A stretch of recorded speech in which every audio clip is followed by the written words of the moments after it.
The Billionaire's Three Little Secrets. Rain streaked across the glowing windows of downtown Boston like silver ribbons melting into the night. Inside Maison Étoile Bridal studio, warm golden lights reflected against polished marble floors while soft piano music drifted through the elegant showroom. Brides whispered nervously near endless rows of satin and lace, and the air carried the scent of roses, espresso, and expensive perfume. Savannah Reed stood barefoot on a fitting platform, sewing emergency stitches into a ruined wedding gown with astonishing speed. "Don't panic," she said softly to the crying bride. "I promise nobody will notice." The zipper had burst minutes before a high-profile wedding rehearsal dinner. Again. Savannah worked calmly, though fatigue burned behind her hazel eyes. A few loose strands of dark copper hair had escaped her braid, framing a face that looked too young to carry this much responsibility. Because after closing the boutique tonight, she still had to drive across Boston to pick up her children. 3 7-year-olds, 3 secrets, and one man who could never discover the truth. The boutique door opened suddenly. Cold autumn wind swept through the showroom. Every employee turned instinctively. A tall man entered, wearing a black tailored coat, dampened by rain, confident posture, broad shoulders, expensive leather gloves in one hand, the quiet kind of authority that instantly changed the atmosphere of a room. Landon Vale, founder of Vale Capital, America's newest billionaire success story, and the man Savannah had spent 6 years trying to forget. Her heartbeat stumbled violently. For one unbearable second, the world disappeared around her. She remembered Manhattan penthouses glowing above winter streets, private jazz bars hidden in Brooklyn, his voice in the dark promising, "You're the only thing in my life that ever felt real." Then came the silence, the unanswered calls, the newspaper headlines announcing his engagement to another woman from a wealthy political family. Savannah had vanished from his world before he ever learned she was pregnant. Landon's dark eyes locked onto hers across the bridal studio. Recognition hit instantly. Savannah! Her name sounded rough in his voice, almost wounded. She forced herself not to react. "Mr. Vale," she answered professionally. The distance in her tone clearly unsettled him. One of the consultants rushed over, nervously holding a folder. "Ms. Reed, tomorrow's investors confirm the meeting about the Harborview Wedding Plaza expansion." Savannah closed her eyes for half a second. Of course, that project. The luxury wedding destination being built along Boston Harbor. The opportunity that could finally save her boutique from debt. And the lead investor standing directly in front of her. Landon glanced between the folder and Savannah, slowly. "You own this place?" "Yes." A pause. "You built it yourself?" "Yes." "Without your help, without your fortune, without knowing whether you would have stayed?" Again, she said none of it aloud. Around them, employees pretended not to stare. The crying bride whispered to her maid of honor, "That's Landon Vale."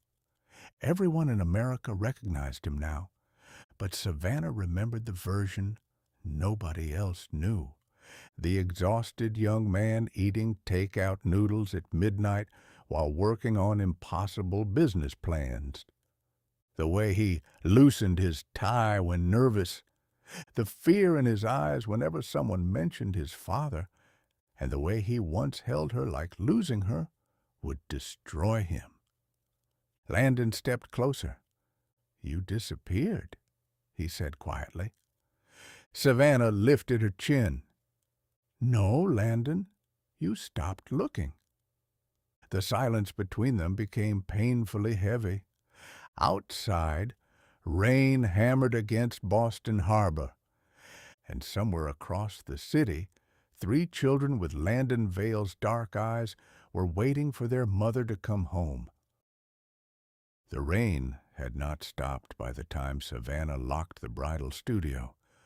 Boston shimmered beneath wet streetlights and blurred reflections while traffic crawled slowly along the harbor roads. Inside her aging SUV, soft classical music played quietly, almost drowned by the sound of her own thoughts. Landon Vale was back. After 6 years, after 6 years of silence.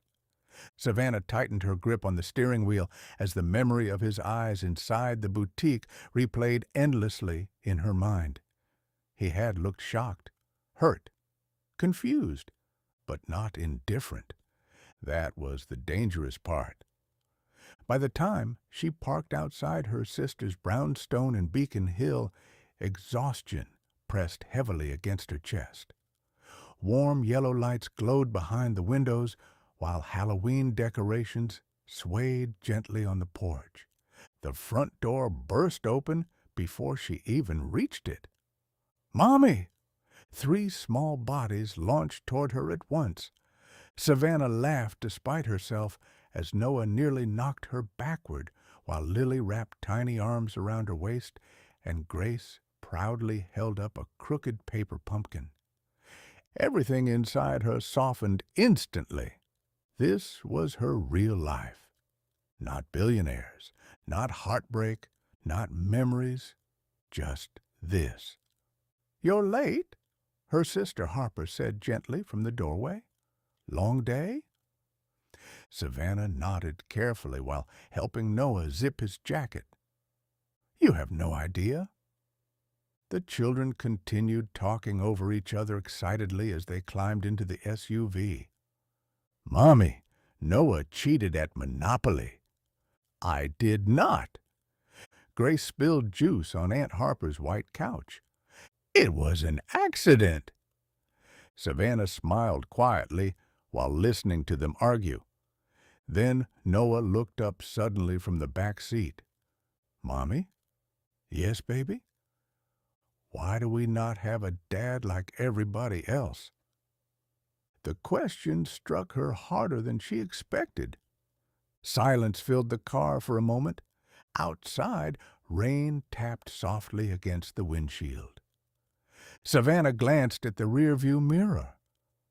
3 identical pairs of dark eyes looked back at her. Landon's eyes.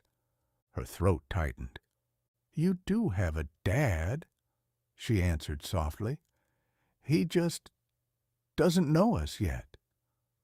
Lily frowned slightly. "Would he like us?" Savannah almost broke right there behind the steering wheel, because she already knew the answer. He would love them completely, and that terrified her more than anything. Across the city, Landon stood alone inside his penthouse overlooking Boston Harbor.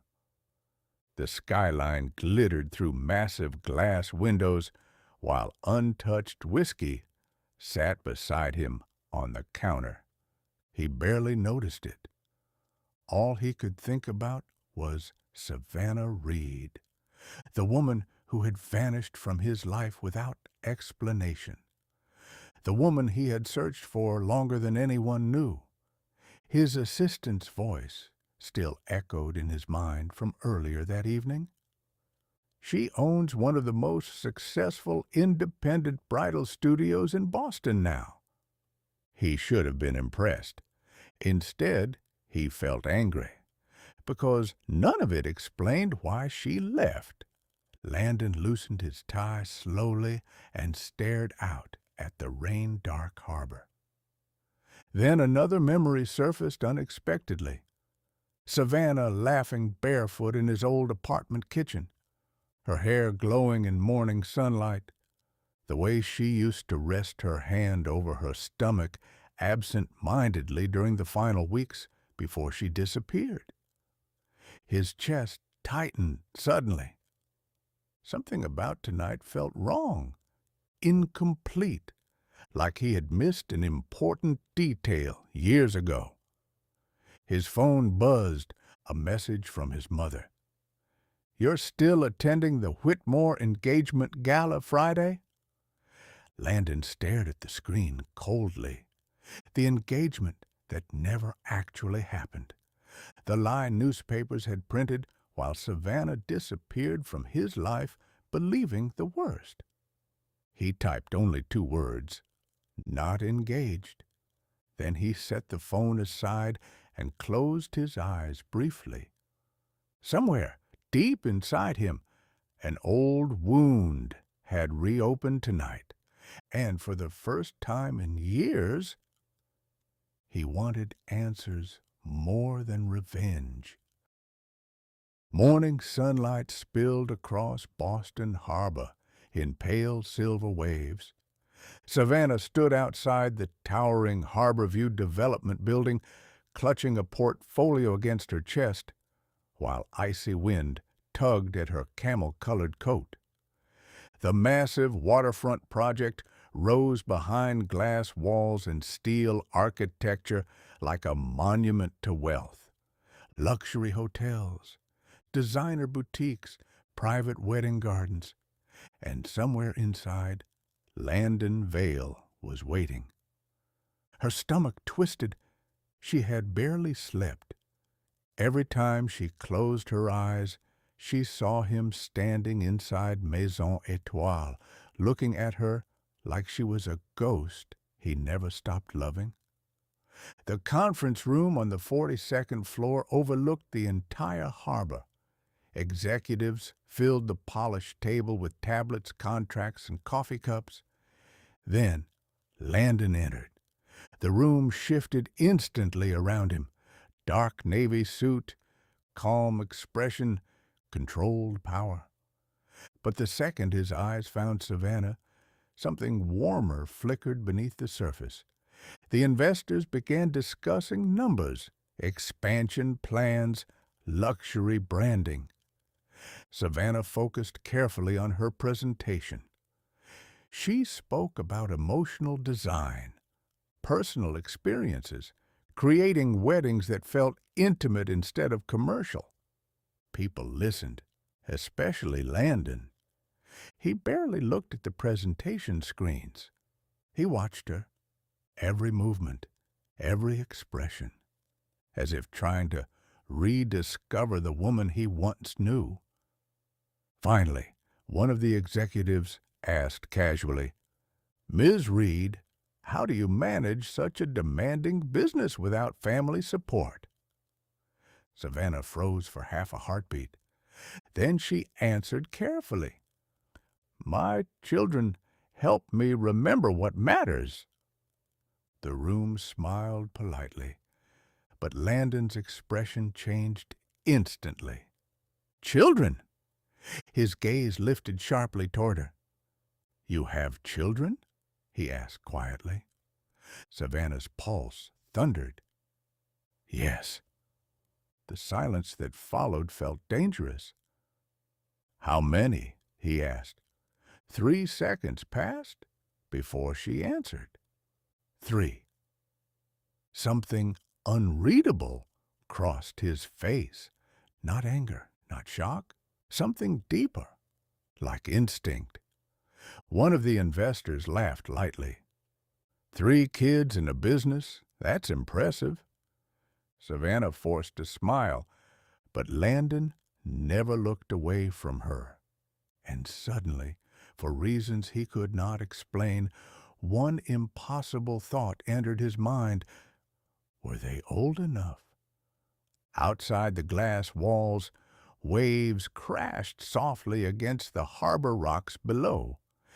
Inside the conference room, Savannah realized The truth she had hidden for years was beginning to breathe between them. By the time Savannah returned home that evening, the sky above Boston had turned deep blue with the first signs of winter. The apartment smelled like cinnamon pancakes and melted butter. Harper stood at the stove, flipping another pancake, while cartoons played softly in the living room. The twins were sprawled across the carpet beneath blankets, arguing about dinosaurs, while Grace carefully colored in a princess book at the coffee table. For one brief moment, everything looked peaceful, normal. Savannah slipped off her coat slowly, exhaustion heavy in every muscle. "How bad was the meeting?" Harper asked quietly. Savannah hesitated before answering. "He knows I have children now." Harper stopped moving. "And?" He asked how many. That silence said enough. Harper lowered the spatula carefully. "Sav." "I know." The fear in her chest had followed her home from Harborview because Landon had looked at her differently after that moment. Not like a businessman, like a man solving a puzzle. Noah suddenly ran into the kitchen wearing superhero pajamas and socks that didn't match. "Mommy, look." He held up a school worksheet proudly. At the top was a simple family tree assignment. Under Father, the space remained blank. Savannah's smile faltered almost invisibly. Noah noticed. His small voice softened. "Did I do something wrong?" Her heart shattered instantly. "Oh, sweetheart, no." She knelt beside him quickly, brushing dark hair away from his forehead. "You did everything perfectly. Then why don't I have a picture for the dad part?" Savannah opened her mouth. Nothing came out. Because how could she explain that his father existed on magazine covers and skyscrapers instead of bedtime stories? That she had once believed leaving was the only way to protect all of them. Harper quietly stepped out of the kitchen, giving her space. Noah pointed toward the refrigerator suddenly. "We could use that picture." Savannah turned instinctively and froze. Among grocery lists and crayon drawings was an old newspaper clipping Harper had pinned there weeks ago, without thinking. A business article about Landon Vale opening a new luxury hotel in Manhattan. Landon stood smiling beside the building in a charcoal coat. Noah grinned proudly. "He kinda looks like us." Savannah felt all the air leave her lungs. Because he did. The same dark eyes, the same crooked smile, the same stubborn jawline. Children noticed things adults tried desperately to hide. Before Savannah could answer, Lily wandered sleepily into the kitchen, rubbing her eyes. "Mommy?" "Yes, baby? Can we meet our dad someday?" The apartment suddenly felt too small, too quiet. Savannah pulled Lily gently into her arms while Noah leaned against her shoulder. "Maybe," she whispered, but deep inside she already knew fate was moving toward them too fast to stop anymore. At that exact moment across the city, Landon sat alone in his penthouse office reviewing Savannah's business proposal, or at least pretending to, because he had reread the same sentence 6 times without understanding a word. 3 children? The thought wouldn't leave him alone. He stood abruptly and walked toward the window overlooking Boston Harbor. Rain clouds drifted low across the skyline while fairy lights moved slowly through the dark water below. His oldest friend and business partner, Declan Mercer, leaned against the office doorway holding 2 glasses of whiskey. "You look terrible," Declan observed calmly. "Thank you." Declan handed him a drink anyway. "What happened at Harborview?" Landon stayed silent for several seconds. Then finally, "She has children." Declan shrugged lightly. "Lots of women have children." 3. Something in Landon's tone made Declan look closer. "You think they're yours?" The question landed like a punch to the chest. Landon stared out at the harbor. "I don't know." But suddenly, he remembered dozens of tiny, forgotten details. Savannah canceling wine at dinner near the end. Morning sickness, she claimed, was food poisoning. The way she disappeared only weeks after telling him she needed to talk. His grip tightened around the whiskey glass. Damn it. Declan studied him carefully. "You loved her." Not a question, a fact. Landon laughed bitterly under his breath. "No," he said quietly. Then, after a long silence, "I never stopped." The room fell silent except for distant rain against the glass. And somewhere in Boston, 3 children were falling asleep, completely unaware that their father was finally beginning to see them in every memory he had left of their mother. Saturday morning arrived cold and bright. Boston Common overflowed with families, food stands, and autumn decorations for the annual elementary school harvest festival. Orange leaves spiraled across the sidewalks, while children ran between pumpkin displays wearing knitted scarves and painted faces. Savannah adjusted Grace's coat while balancing 3 cups of hot chocolate in her arms. "Stay where I can see you," she warned. "Yes, Mommy," the triplets answered automatically before immediately running in 3 different directions. Typical. Savannah laughed softly despite herself. For the first time all week, she almost relaxed. Then a familiar black SUV pulled up beside the park entrance. Her smile disappeared instantly. Landon stepped out wearing a dark wool coat, one hand in his pocket while speaking briefly into his phone. Savannah's pulse stumbled. What was he doing here? As if sensing her instantly, Landon looked across the crowded festival.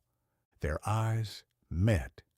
Everything around them blurred for one dangerous second. Then Noah crashed directly into Landon's legs while chasing a soccer ball. Oh no. Savannah hurried forward, panic rising immediately. "I'm so sorry." But Noah had already looked up and gone completely still. Landon stared down at the little boy frozen beside him. The resemblance hit him like physical force. Dark eyes, dark hair, even the exact same serious expression Landon himself wore as a child. For several endless seconds, neither moved. Then Noah smiled shyly. "Hi." Landon's face changed instantly. Something inside him softened so suddenly it almost hurt. "Hey there," he answered quietly. Savannah reached them breathlessly. "Noah, come here." But Noah remained staring curiously at Landon. "You're really tall?" A surprised laugh escaped Landon before he could stop it. "So I've been told." Grace and Lily ran over next, both stopping abruptly when they saw the stranger. 3 children, standing side by side, all with his eyes. Landon felt the entire world tilt beneath him. Savannah saw the exact moment realization began forming inside him. Terror flooded her chest. Kids, she said quickly, voice tight, this is Mr. Vale. He's helping with Mommy's business project. Grace smiled politely. You look like Noah. Savannah nearly stopped breathing. Landon slowly lowered himself to one knee in front of the children. And for the first time in his life, the billionaire who controlled billion-dollar companies looked completely speechless, because deep down, he already knew the truth. Cold wind moved through the festival tents, while distant laughter and carnival music blended into a soft blur around them. But for Landon, the entire world had narrowed to three small faces standing in front of him. Three children with his eyes, his smile, his mannerisms. Grace tilted her head curiously while studying him. Why are you looking at us like that? Savannah's chest tightened painfully because Landon looked shaken, not politely surprised, not suspicious, shattered. He stood slowly, his gaze lifting toward Savannah. How old are they? He asked quietly. The question landed exactly the way she feared it would. The children continued sipping hot chocolate, unaware of the earthquake moving silently between the adults. Savannah forced herself to answer calmly. They turned 7 last month. Landon stopped breathing for half a second. 7, the exact number. His mind calculated automatically dates, months, memories. The timeline fit perfectly, too perfectly. Noah tugged lightly on Landon's coat sleeve. Do you know soccer? Landon blinked, almost startled back into reality. A little. That's good, because Mommy is terrible, Noah informed him seriously. Savannah narrowed her eyes. Excuse me. The children burst into laughter, and to Savannah's horror, Landon laughed with them naturally, warm, effortless, genuine. The sound hit her harder than expected, because she remembered that laugh. She remembered nights when she used to believe hearing it meant she was home. Lily suddenly held out her paper bracelet proudly. Mommy made these. Landon accepted the tiny bracelet carefully, like it was something fragile. His large fingers looked absurd beside the colorful beads. What does this one say? He asked softly. Family, Lily answered. The word settled painfully between them. Savannah looked away immediately. Across the park, announcements echoed through loudspeakers about the children's relay race beginning soon. The triplets instantly exploded with excitement. Mommy, Mommy, come watch. Before Savannah could answer, Grace grabbed Landon's hand instinctively. You too. Everyone froze, including Landon. The little girl didn't seem to realize what she'd done. She simply smiled and pulled gently on his hand the way children naturally reached for people they trusted. Savannah saw emotion flash across Landon's face so quickly it almost broke her heart. He followed them without resistance, and suddenly they looked terrifyingly natural together. A family. The relay race took place beside the park fountain under strings of orange autumn lights. Parents gathered along the sidelines cheering, while children lined up in oversized school hoodies and sneakers. Savannah stood beside Landon stiffly, trying not to notice how close his shoulder felt near hers. The triplets waved wildly from the starting line. Go, Noah! Run fast, Grace! Don't fall again, Lily. Landon smiled faintly. You come here every year? Yes, they seem happy. They are. Another silence followed. Then quietly, did you ever plan to tell me? Savannah's breath caught. There it was. Not an accusation, not yet. Just pain. She kept watching the children. You were engaged. I was never engaged. She turned sharply toward him. The papers. My mother arranged those photographs for investors, he said bitterly. I ended it before it ever started. Savannah stared at him speechlessly. For 6 years, she had built her entire life around that lie. Landon's jaw tightened. You disappeared without a word.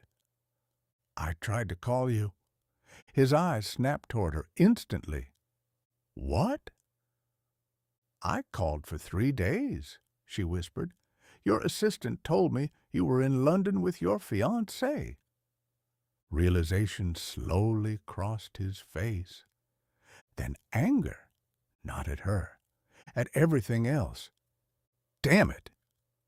The children's race began suddenly with whistles and screaming excitement. Noah sprinted immediately in the wrong direction. Grace stopped halfway to help another child tie a shoe. And Lily somehow lost one sneaker entirely. Landon laughed helplessly beside Savannah. Their chaos. Savannah smiled despite herself. You have no idea. Then she noticed something terrifying. He was watching the children again, not casually, carefully, studying them, every movement, every expression, and the more he looked, the more impossible it became not to see himself. The festival ended near sunset. The sky above Boston glowed deep orange behind the skyline, while families slowly disappeared into the evening streets. Savannah buckled the children into the SUV carefully, avoiding Landon's eyes. Noah leaned between the seats suddenly. Mr. Vale? Yes? Will you come next year, too? Savannah closed her eyes briefly. Landon looked at the little boy for a long moment before answering softly, If your mom lets me. The children grinned instantly.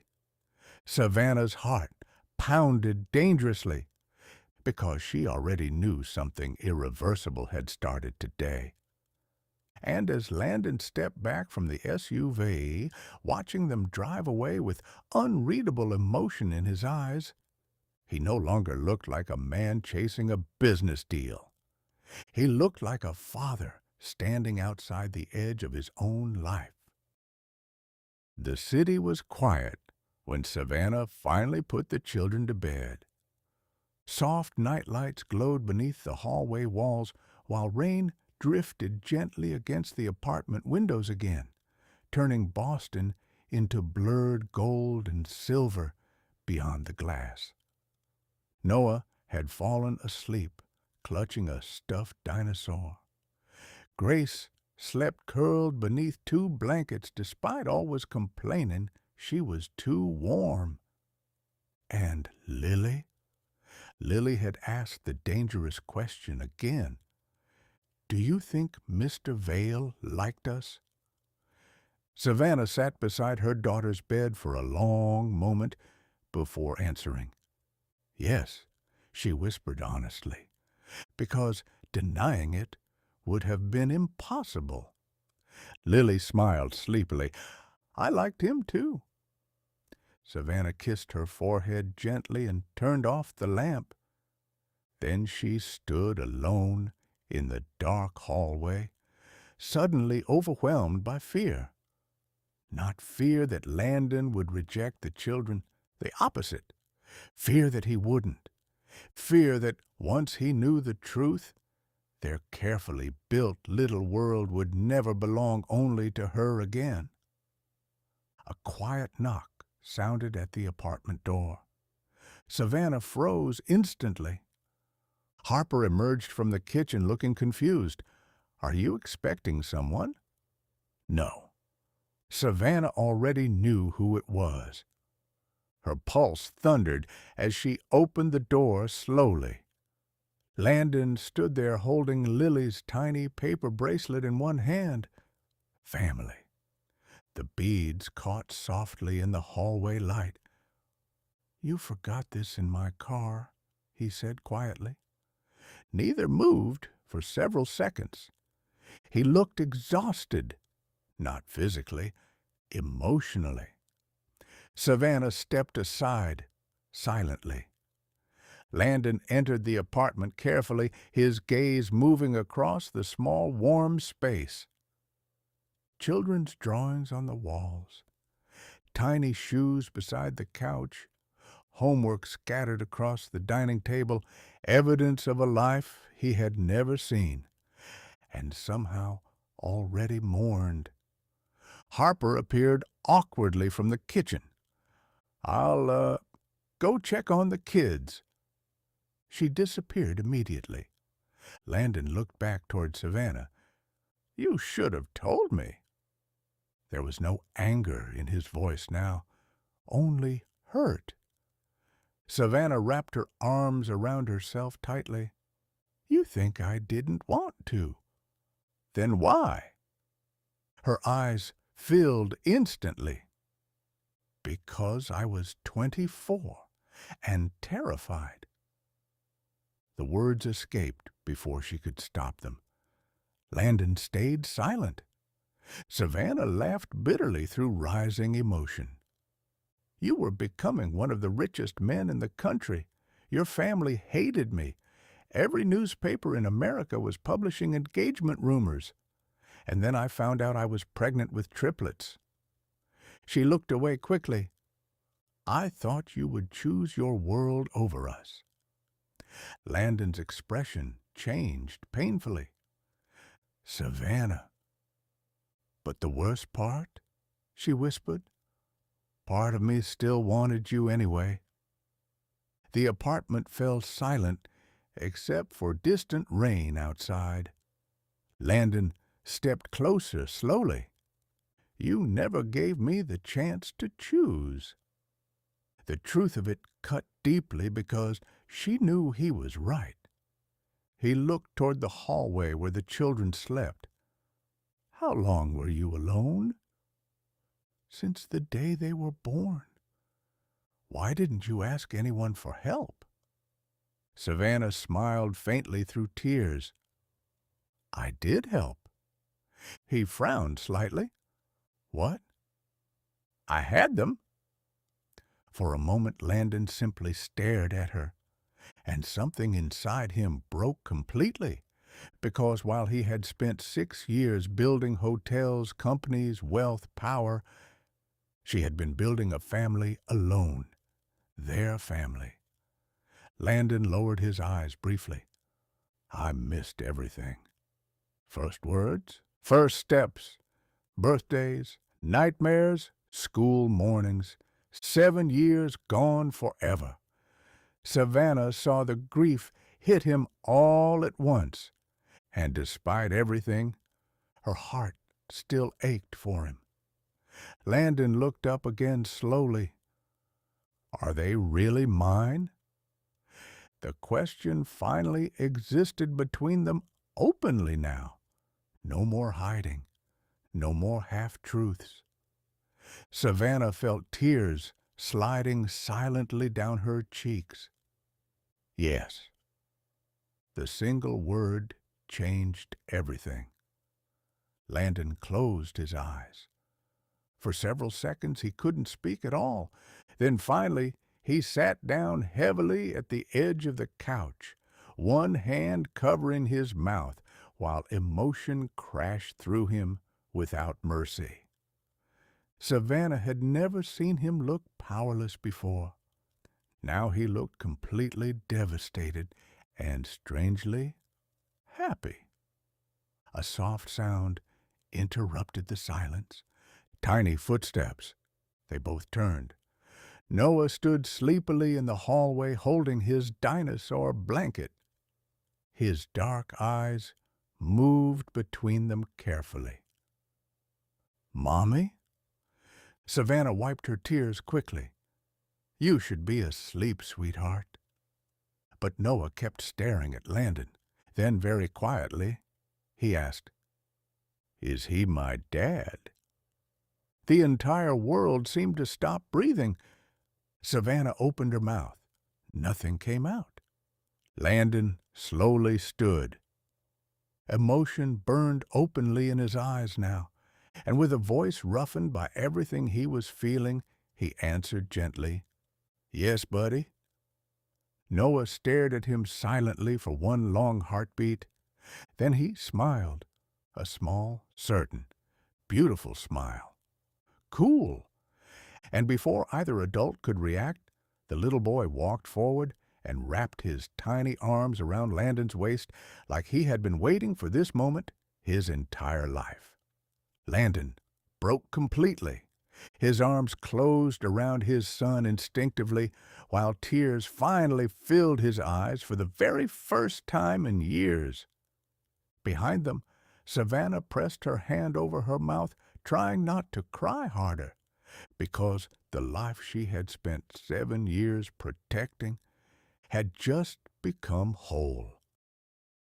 The apartment felt different the next morning, warmer, softer, as if the walls themselves had finally stopped holding their breath. Golden sunlight spilled through the kitchen windows while the smell of pancakes drifted through the air. Somewhere in the living room, cartoons played loudly, mixed with the sound of children laughing. Savannah stood frozen near the hallway, still wearing an oversized sweater, watching the impossible scene unfolding in her kitchen.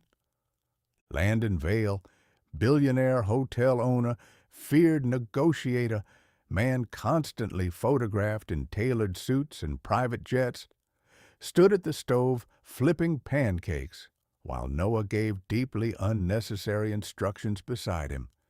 "You gotta wait before turning them."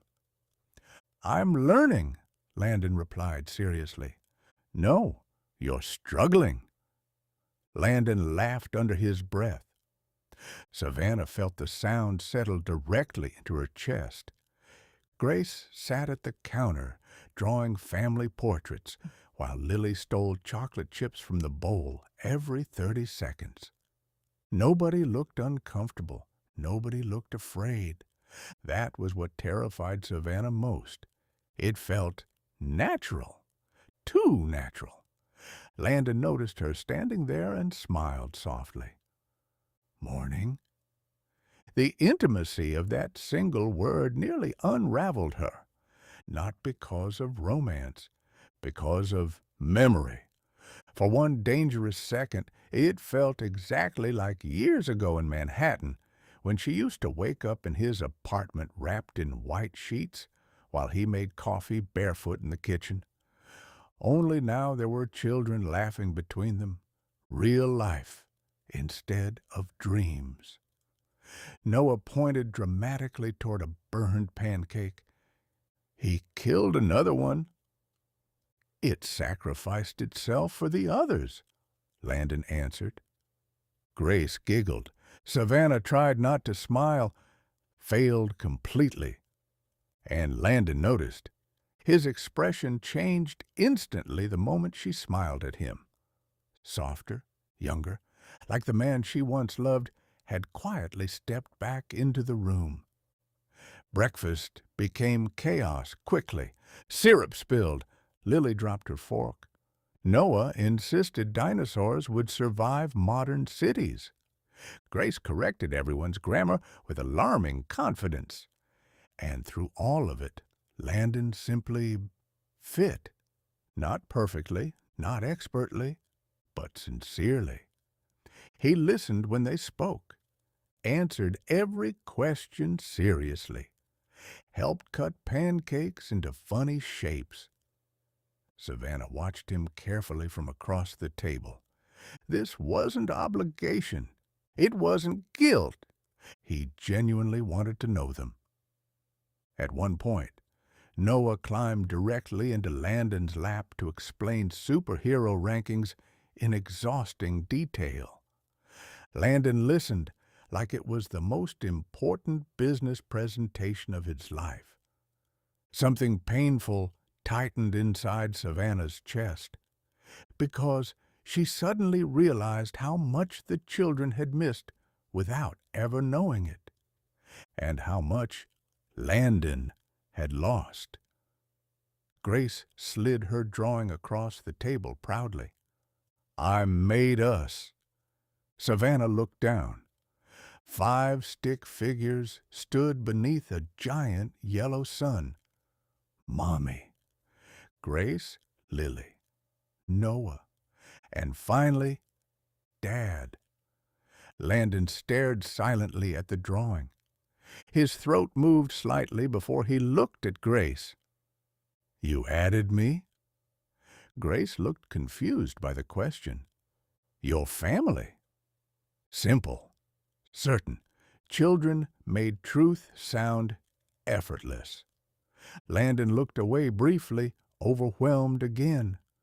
Savannah saw emotion flicker across his face and quickly stood to clear plates before she started crying herself. But Landon followed her quietly into the kitchen. For a moment, neither spoke.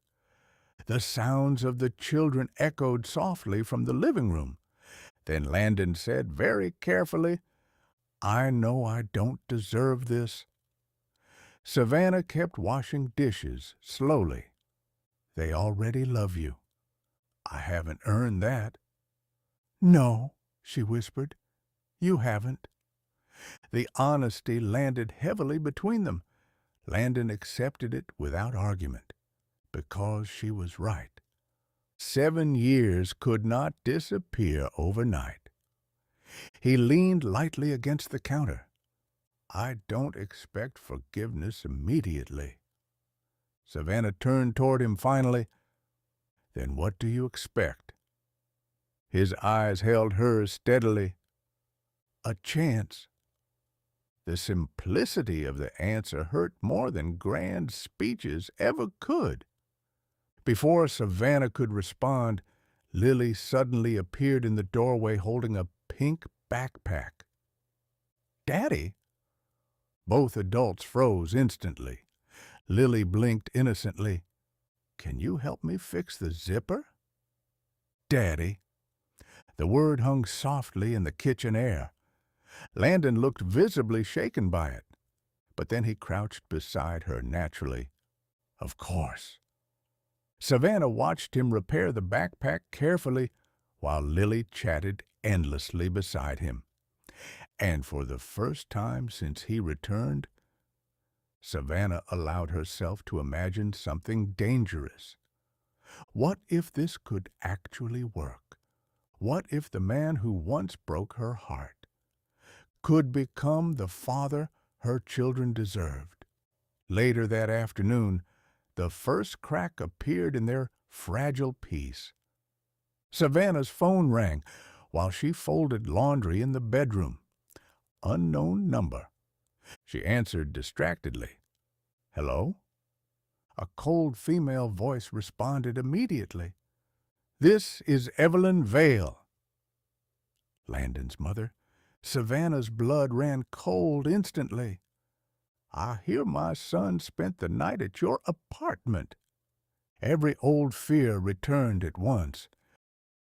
Savannah stood motionless beside the bedroom window, while cold fear slowly spread through her chest. Outside, Boston glowed softly beneath pale afternoon sunlight. Children's laughter drifted faintly from the living room where Landon was helping Noah build a cardboard spaceship. It sounded painfully normal. Too fragile to survive the voice currently speaking through the phone, Evelyn Vale, the woman who had looked Savannah in the eyes 7 years ago and calmly told her, "You will ruin his future."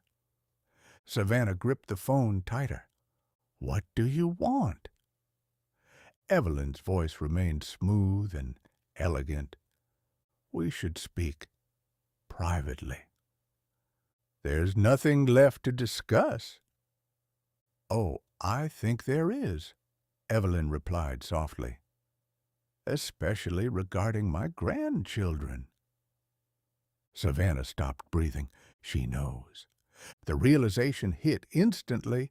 Not suspicion, not rumor, knowledge.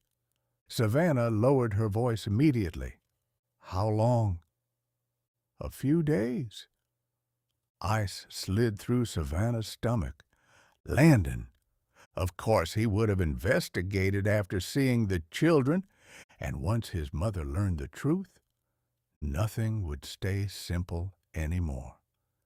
Evelyn continued calmly, I'm not calling to fight, Savannah. That would be a first.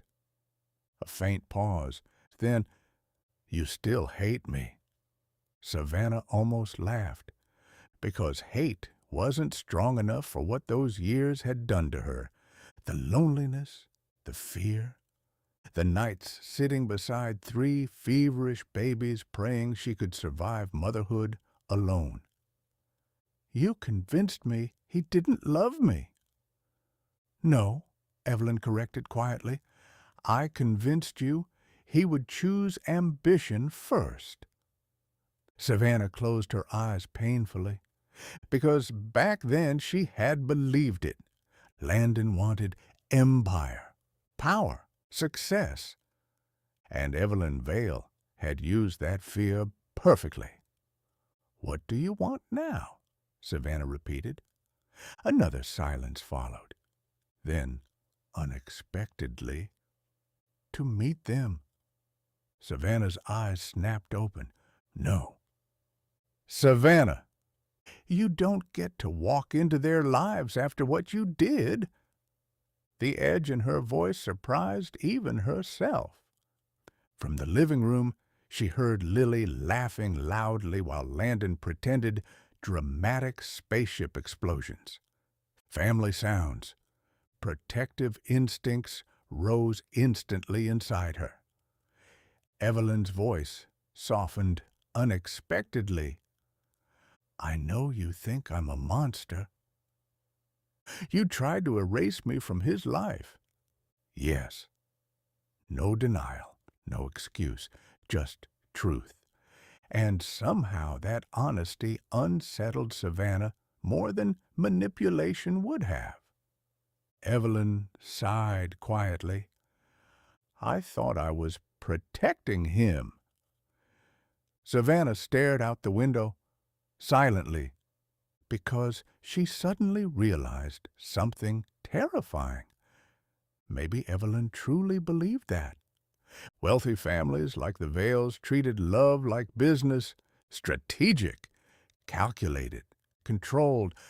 Savannah had never belonged in that world, but the children did, by blood, by name, by inheritance, and that terrified her. I won't let them become part of your games, Savannah whispered. Evelyn answered immediately, They already are. The words landed like ice. Before Savannah could respond, movement appeared behind her reflection in the bedroom mirror. Landon stood silently in the doorway. He had heard enough. Savannah's pulse stumbled. Evelyn must have sensed the shift, too. Is he there? Landon walked forward slowly and held out his hand. Savannah hesitated only briefly before giving him the phone. His expression had gone completely cold. Mother. The single word carried years of tension. Evelyn's voice remained composed. You should have called me yourself. You should have stayed out of my life years ago. Savannah watched emotion harden across his face, a version of Landon she had almost forgotten. Not warm father, not gentle man in the kitchen, the billionaire, the son raised inside power and control. Evelyn said something quietly on the other end. Landon's jaw tightened immediately. "No," he said firmly. "You don't get to decide what happens next." Another pause, then colder. "You already took enough from us." Us. Savannah's heart skipped painfully. Landon ended the call without another word. Silence filled the bedroom afterward. From the living room came the sound of Noah shouting, "Dad, we crashed into Mars." Landon closed his eyes briefly at the word Dad. Then he looked toward Savannah. "I'm sorry." She shook her head slowly. "It's not your fault." But part of her still remembered the younger version of herself standing terrified inside Evelyn Vale's office years ago, while being told she would destroy Landon's future. Landon stepped closer. "What exactly did she say to you back then?" Savannah swallowed hard. "She told me your family would never accept me, that your father was arranging business partnerships through marriage, that if I really loved you," her voice weakened slightly, "I would leave before you started resenting me." Pain crossed Landon's face instantly. "She lied." "Yes, but you believed her." Savannah looked down. "I was pregnant with triplets, and you were on the cover of Forbes." Landon exhaled slowly, and suddenly he understood everything. Not just why she left, why she stayed away. Fear had built this entire tragedy. Fear of losing him. Fear of not being enough. Fear of powerful people who treated emotions like weaknesses. He lifted Savannah's chin gently until she looked at him again. "You should never have had to face any of that alone." Emotion burned dangerously between them now. Too close. Too personal. Savannah's heartbeat quickened, because this was no longer about old memories. This was about the man standing in front of her now, the father of her children, the man still capable of undoing her completely with a single look. Then Noah burst into the room holding cardboard wings. "Dad! Emergency!" The moment shattered instantly. Landon blinked once before smiling helplessly. "What happened?" "We lost the galaxy." Landon nodded gravely. "That does sound serious." As they disappeared back into the living room together, Savannah remained standing in the bedroom doorway watching them, and somewhere deep inside her guarded heart, hope began to return, which was infinitely more dangerous than fear ever was. Snow began falling over Boston 3 days later. Soft white flakes drifted past the windows of Maison Étoile Bridal Studio, while Savannah adjusted lace sleeves on a mannequin and tried very hard not to think about Landon, which had become impossible, because now he was everywhere. At breakfast, helping Noah with math homework. At school, Pickup carrying Grace on his shoulders after she twisted her ankle during recess. On the living room floor, letting Lily paint his fingernails bright pink while pretending not to suffer emotionally.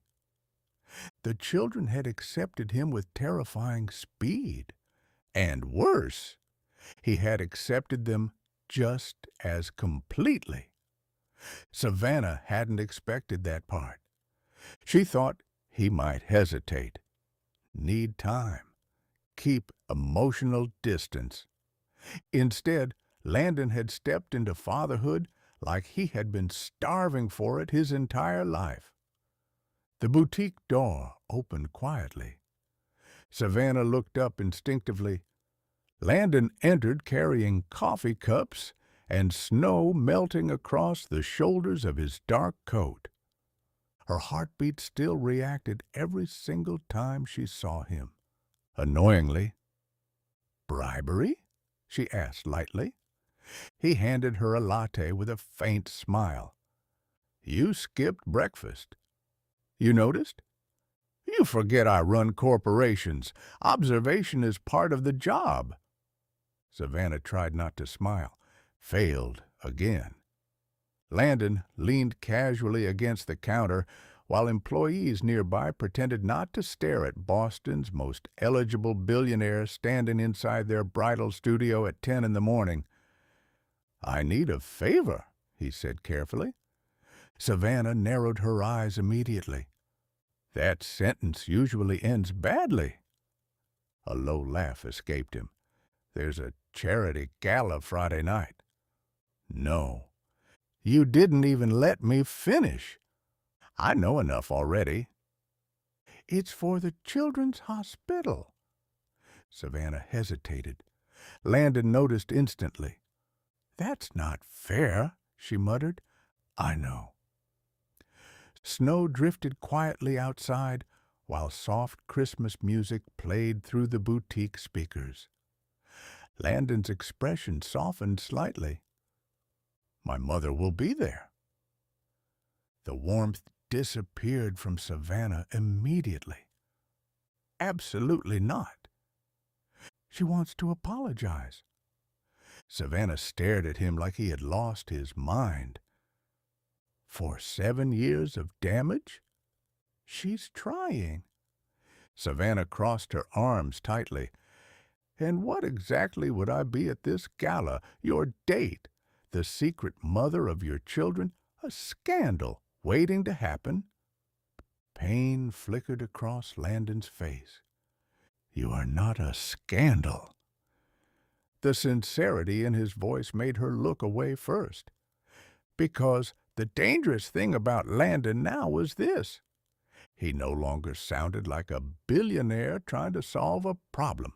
He sounded like a man fighting for something he loved. And Savannah didn't know how to survive that version of him. Landon stepped closer, carefully. "I spent years angry at you for leaving," he admitted quietly. "Then I found out you were protecting our children alone while believing I abandoned you." Savannah swallowed hard. "You had reasons to hate me, too." "I never hated you." The words landed softly, honestly, and somehow that hurt more than shouting ever could. Across the boutique, one of the assistants discreetly dragged another employee away from openly eavesdropping. Landon lowered his voice further. "Come to the gala." Savannah looked at him carefully. "Why?" His eyes held hers steadily. "Because I'm tired of pretending you don't belong beside me." Her breath caught painfully. For one dangerous second, the entire boutique disappeared around them. Only him remained. The man she once loved, the father of her children. The man slowly breaking down every wall she built to survive him. Then her phone buzzed loudly. A school notification. Grace had a fever and needed to be picked up immediately. Savannah grabbed her coat instantly. "I have to go." "I'll drive." "You don't need to." "I know," Landon interrupted gently. "I want to." Their eyes met again, and without realizing it, Savannah finally stopped resisting the simplest truth of all. She wasn't afraid of Landon hurting her anymore. She was afraid of needing him again. An hour later, snow covered the city completely. Grace slept curled against Landon's chest in the back seat while he drove carefully through Boston traffic toward Savannah's apartment. Savannah sat quietly beside him, watching snowflakes blur across the windshield. The heater hummed softly. Everything felt strangely intimate, domestic, dangerously real. Landon glanced briefly toward sleeping Grace. She held my hand the whole drive from school. Savannah smiled faintly. She does that when she feels sick. Landon looked down at the tiny fingers curled around his hand. Emotion softened his face instantly. I missed so much. Savannah turned toward the snowy window again before he could see her expression break. Because every small moment between him and the children healed something inside her and reopened something too. When they finally reached the apartment building, Landon carefully carried Grace upstairs while Savannah unlocked the door quietly. Noah and Lily ran into the hallway immediately. "Is she okay?" "She's fine," Landon whispered. "Just sleepy." The children relaxed instantly. Then Noah looked up at Savannah suspiciously. "Why are you looking at Dad like that?" Both adults froze. Savannah blinked quickly. "Like what?" Noah shrugged. "Like in cartoons before people kiss." Lily gasped dramatically. Grace woke up just enough to mumble, "I knew it." Landon nearly laughed. Savannah wanted the floor to open beneath her immediately. The children stared between them expectantly, and for one terrifying heartbeat, it almost felt possible. That night, snow buried Boston beneath silence. Streetlights glowed softly through falling white flakes, while the apartment windows fogged gently from the warmth inside. Christmas lights from neighboring buildings shimmered across the glass like distant stars. Grace's fever finally broke close to midnight. The children had fallen asleep together in the living room Fort Landon built out of blankets and couch cushions after insisting all serious illnesses require pillow architecture. Savannah stood in the kitchen rinsing teacups slowly, listening to the soft sounds of him moving around the apartment. He no longer felt like a guest here. That realization should have frightened her more than it did. Landon entered quietly a moment later, sleeves rolled to his forearms, dark hair slightly messy from Lily repeatedly fixing it earlier. "The kids are asleep," he said softly. Savannah nodded. Neither moved. The apartment felt strangely intimate in the midnight quiet. No business meetings, no chaos, no excuses left between them. Only 7 years of unfinished feelings standing silently in a warm kitchen. Landon leaned lightly against the counter watching her. "You still twist your rings when you're nervous." Savannah looked down instinctively. Her fingers froze immediately. "You remember that?" "I remember everything about you." The honesty in his voice made her chest ache. Outside, snow drifted slowly past the windows. Inside, the tension between them became unbearable. Savannah set the cup down carefully. "You shouldn't say things like that." "Why?" "Because you make me forget why I stayed away." Landon's expression softened painfully. He stepped closer. Not enough to touch her, just enough for her heartbeat to lose control. "You stayed away because you were scared." "Yes, you're still scared." Savannah laughed quietly, almost sad. "Of course I am." "Of me?" She looked at him finally. "No." Her voice weakened slightly. "Of how much I still love you." Silence, heavy, beautiful, dangerous silence. Landon stared at her like the world had stopped moving. Then, slowly, carefully, he lifted one hand toward her face. Savannah should have stepped away. She didn't. His fingers brushed gently against her cheek, warm and familiar enough to destroy every wall she had left. "I tried to move on," he admitted quietly. "I dated other people. I buried myself in work. I told myself you were a memory." His thumb moved softly beneath her eye. "But nobody ever felt like home except you." Savannah's breath shook. 7 years disappeared between them completely, not because the pain vanished, because love never had. Landon lowered his forehead lightly against hers. "Tell me to stop," he whispered. She couldn't. God, she couldn't.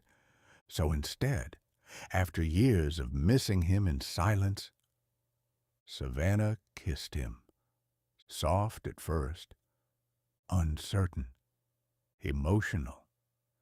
Then everything broke open at once. Landon pulled her closer instantly, like he had spent years starving for her touch. The kiss deepened with all the longing, grief, anger, and love they had buried inside themselves for too long. Savannah's hands trembled against his chest. His heartbeat pounded beneath her fingertips.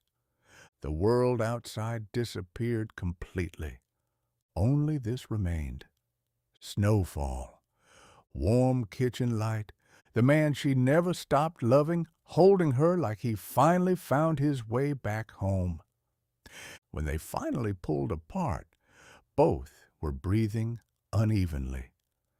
Landon rested his forehead against hers again, eyes closed briefly. "I should be furious with you," he murmured.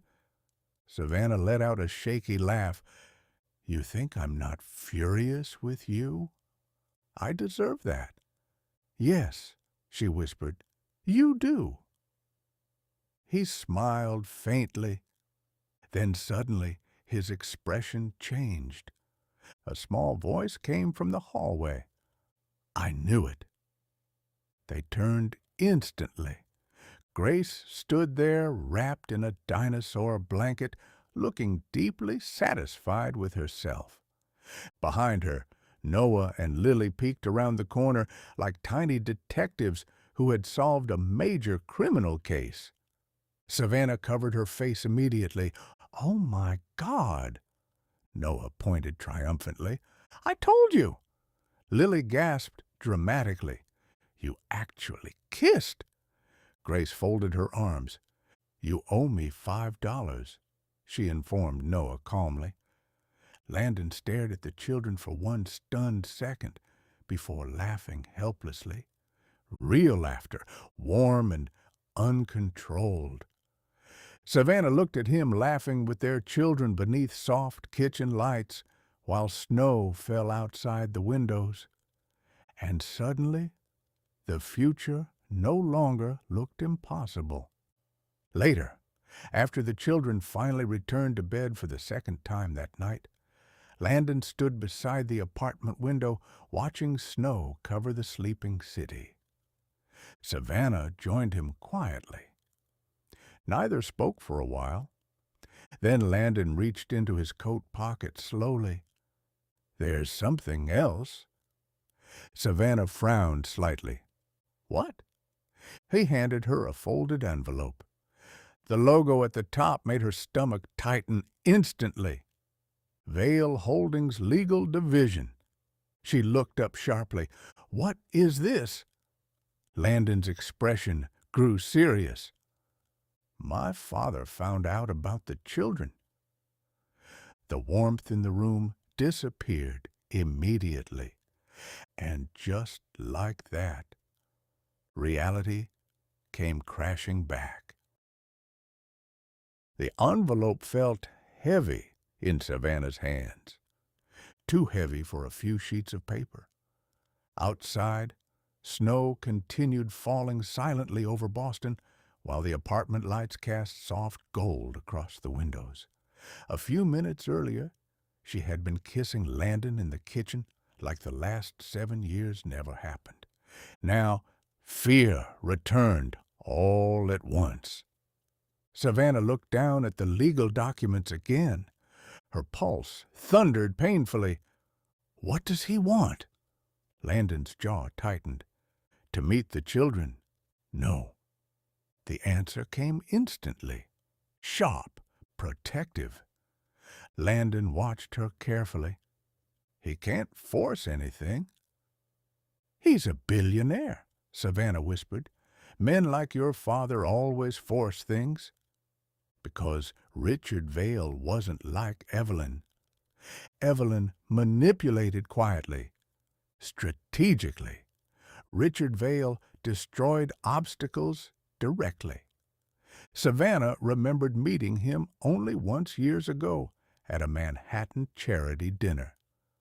Cold eyes, perfect smile, the kind of man who spoke about human beings the same way others discussed investments. She had never forgotten how small he made her feel. Landon stepped closer. You're shaking. Because I know what powerful families do when reputation is involved. His expression darkened immediately. This isn't about reputation. Isn't it? Savannah looked up at him. A secret family suddenly appearing beside the Vale Empire? 3 heirs nobody knew existed? The word heirs sounded wrong in her mouth. The children were not business assets. They were Noah losing shoes every morning, Grace reading books under blankets after bedtime, Lily singing made-up songs while brushing her teeth. Normal little humans. Landon gently took the papers from her hands. My father doesn't get to decide their lives, but he'll try. Yes, Landon admitted quietly. He will. The honesty frightened her more than reassurance would have. For several moments, neither spoke. Then Landon sighed heavily and sat on the edge of the couch. I need to tell you something before you hear it from someone else. Savannah's stomach tightened. What? He looked down briefly before meeting her eyes again. My father wanted me married years ago because of the company. She stayed silent. There's a clause in the family trust. Savannah already hated where this was going. What kind of clause? Landon's voice turned colder. The first legitimate child inherits voting control shares. The room fell completely silent. Savannah stared at him in disbelief. No, I know. That sounds medieval. A bitter smile crossed his face. My family practically is. Savannah suddenly understood everything. Why Evelyn panicked years ago. Why engagement rumors appeared everywhere. Why Landon's relationships had always been treated like negotiations instead of love. And now, 3 unknown grandchildren had appeared out of nowhere. Children who legally changed the future of a billion-dollar empire. Savannah felt sick. They'll come after them. Landon stood immediately. No, you can't promise that. I can promise nobody touches our children. Our children. The words wrapped around her heart painfully. Landon moved closer again, lowering his voice carefully. I spent my entire life letting my family control everything around me. His eyes held hers steadily. They do not control this. Emotion burned fiercely beneath the calmness in his expression now. Protectiveness, anger, love. Savannah realized suddenly that fatherhood had changed him frighteningly fast, not softened him, strengthened him. Then quietly, almost reluctantly, Landon admitted, "I already fought with my father tonight." Savannah blinked. "What happened?" Landon laughed once without humor. "He suggested a private settlement." Her blood turned cold. What kind of settlement? Money, trust funds, confidential agreements? Savannah stared at him in horror, as if they're a problem to manage. "Yes." "And what did you say?" Something dangerous flickered across Landon's face then. The billionaire disappeared completely. Only the father remained. "I told him if he ever referred to my children like business liabilities again, I'd walk away from the company entirely." Savannah stopped breathing for a second. "You'd do that?" Without hesitation, yes. The certainty in his voice shattered something inside her, because this wasn't the ambitious young man she lost 7 years ago. That man might have chosen power. This one already knew exactly what mattered. Tears filled her eyes unexpectedly.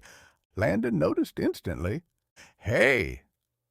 He reached for her carefully. Savannah let him pull her close this time. Her forehead rested against his chest while his arms wrapped around her securely. For the first time in years, she didn't feel alone anymore. "I'm scared," she admitted quietly. "I know. They're my whole life." "I know that, too." She closed her eyes briefly. "What if your world destroys this?" Landon tilted her chin upward gently until she looked at him again. Then, with absolute certainty, he said, "Then I destroy that world first."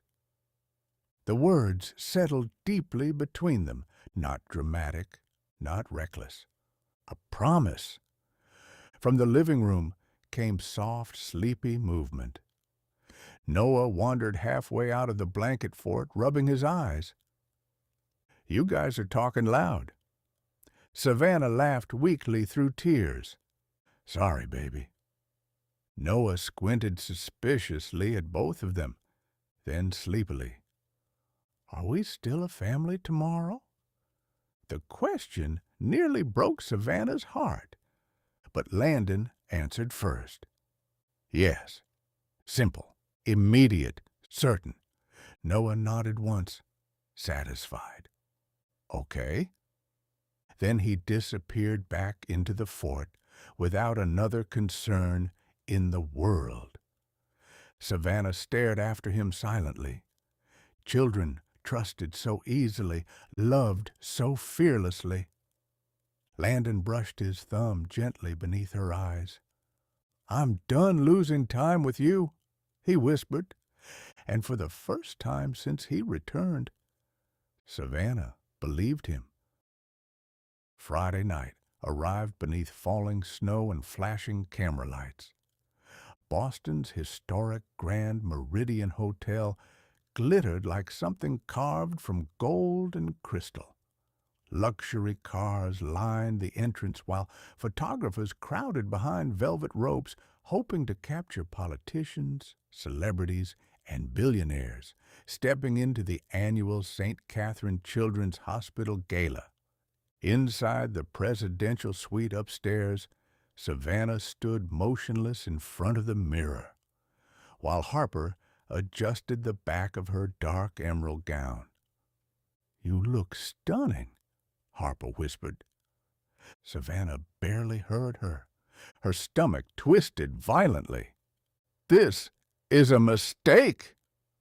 "No," Harper corrected gently. "Hiding for 7 years was the mistake." Savannah closed her eyes briefly. Maybe. But stepping into Landon's world again felt like walking back into a fire that once destroyed her life. A soft knock interrupted the silence. Harper smiled immediately. "That'll be him." Savannah's pulse stumbled. When the suite door opened, even Harper stopped breathing for half a second. Landon stood there in a black tuxedo, holding white winter roses. But it wasn't the suit or the flowers. It was the way he looked at Savannah. Completely undone. Like every powerful thing in his life meant nothing compared to the woman standing in front of him. For several seconds, he simply stared. Then quietly, "Wow." Heat rose instantly into Savannah's cheeks. "You clean up okay, too." A low laugh escaped him. The familiar warmth of it calmed her nerves slightly. Harper grabbed her purse dramatically. "I suddenly remembered I have absolutely anywhere else to be." She disappeared before either could protest. Savannah shook her head softly. "She likes you again." "Again?" "She blamed you for everything." Landon accepted that without argument. "She wasn't wrong." The honesty in his voice still surprised her sometimes. He stepped closer slowly and handed her the flowers. "You ready?" Savannah looked toward the snowy city outside the windows. No, not even remotely. But then she thought about the children asleep at Harper's apartment, about Noah asking if they would still be a family tomorrow. And she realized something important. Running had already cost them 7 years.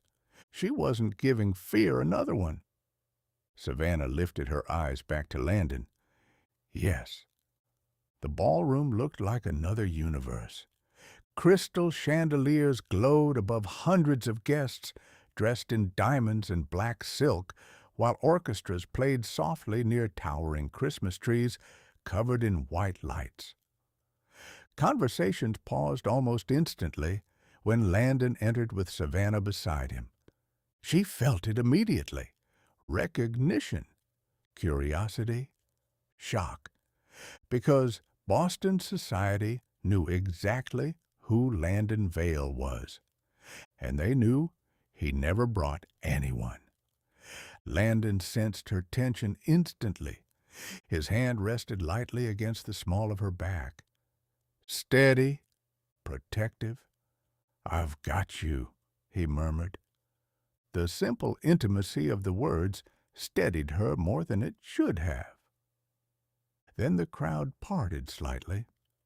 Evelyn Vale approached. Elegant silver gown, perfect posture, controlled expression. But Savannah noticed something unexpected immediately. Nervousness. Evelyn stopped directly in front of her. For one long moment, neither woman spoke. The orchestra continued softly behind them, while conversations around the ballroom faded into distant noise. Then Evelyn said quietly, "You look happy." Savannah blinked, caught off guard. "I didn't come here for games." "Neither did I." Evelyn's gaze softened slightly. "I owe you an apology." Savannah had imagined this moment many times over the years. Anger, vindication, satisfaction. Instead, she only felt tired. "You destroyed my life," she whispered honestly. Pain crossed Evelyn's face immediately. "I know.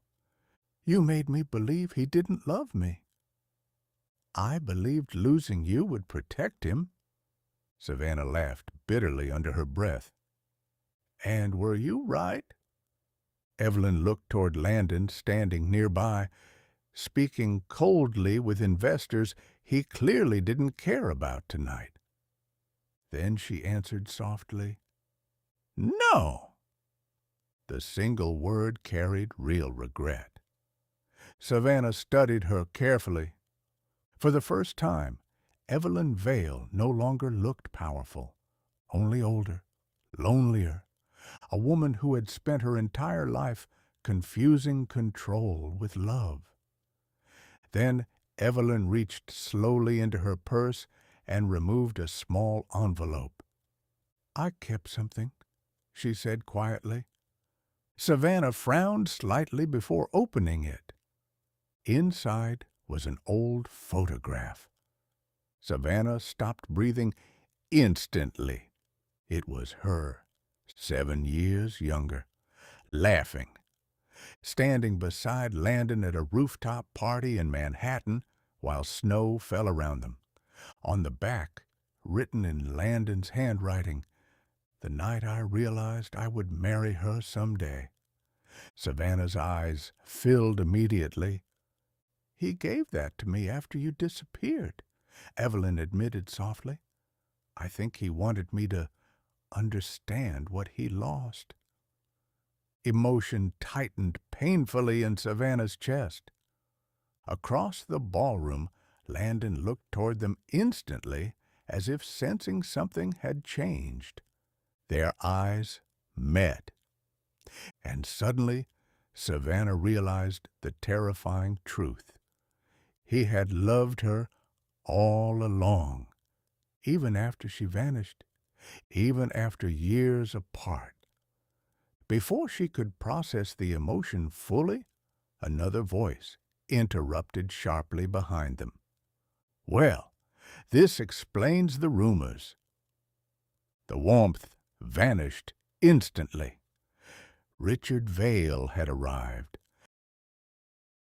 The ballroom seemed to cool several degrees the moment Richard Vale entered the conversation. Tall, silver-haired, impeccably dressed, the kind of man who carried power like a permanent shadow around him.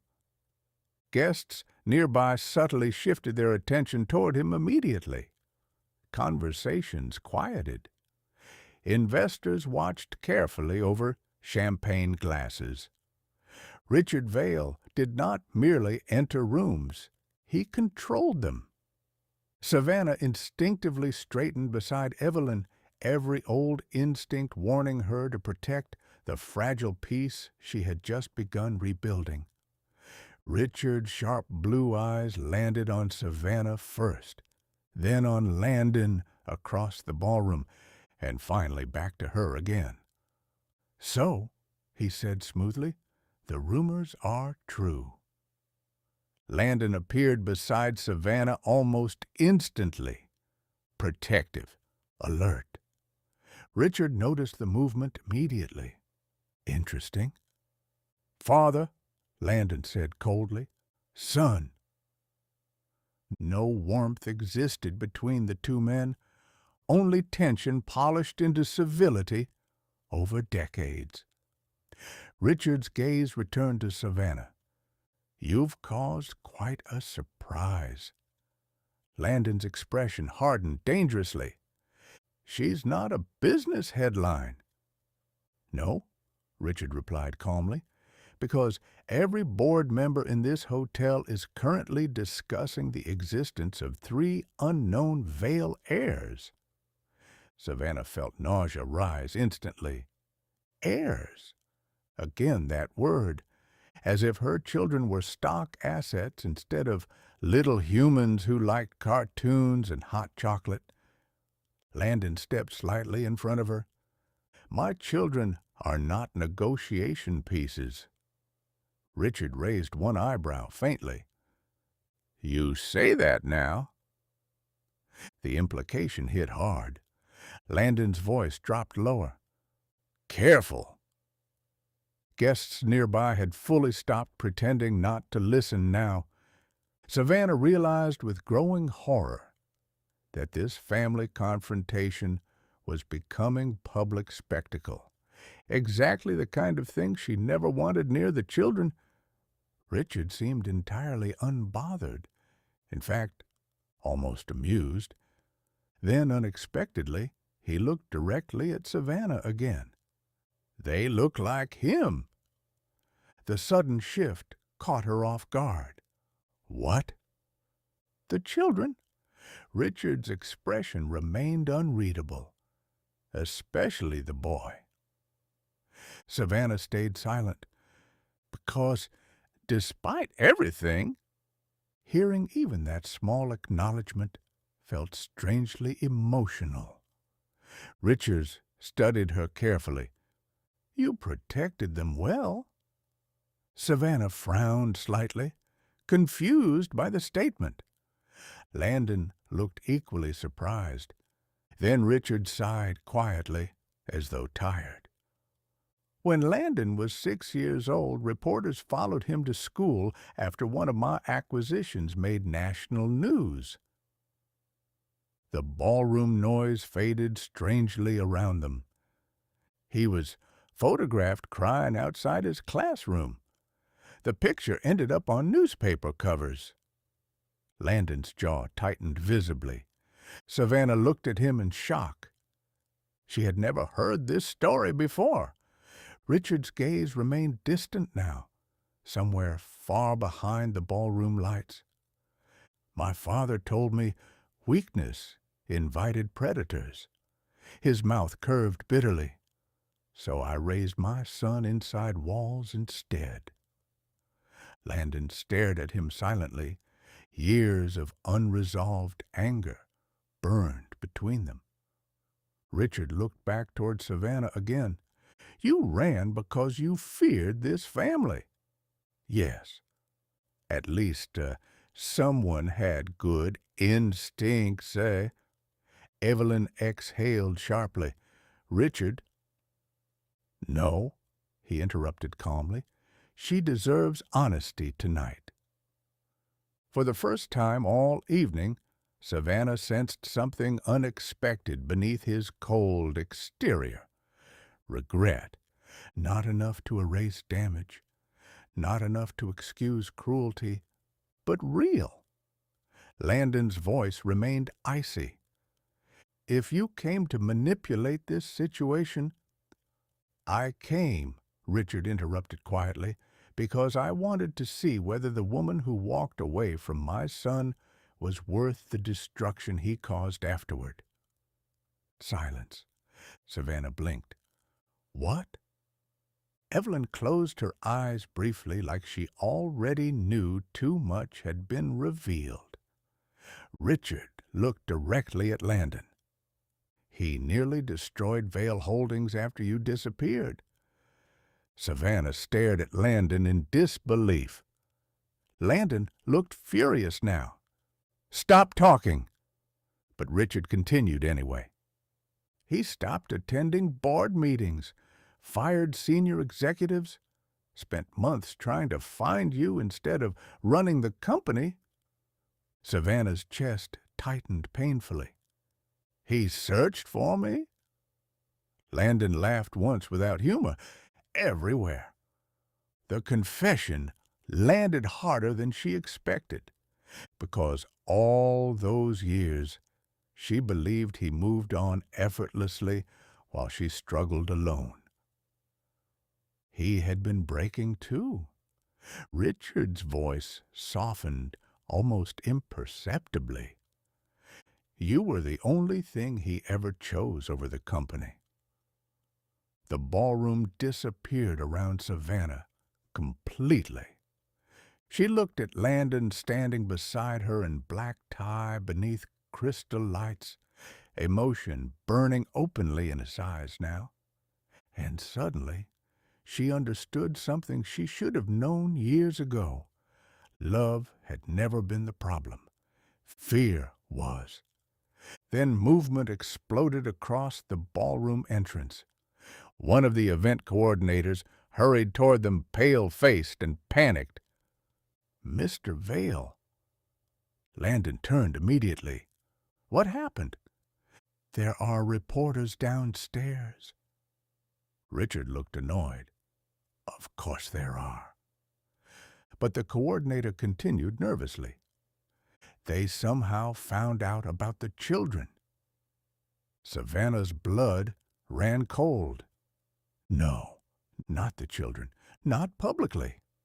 Panic hit instantly. Pictures, headlines, questions outside schools, everything she protected them from. Landon saw the fear on her face immediately. Without hesitation, he reached for her hand firmly. "You're leaving with me? What about the press?" His expression changed into something sharp enough to cut steel. "They can come after me," he said coldly.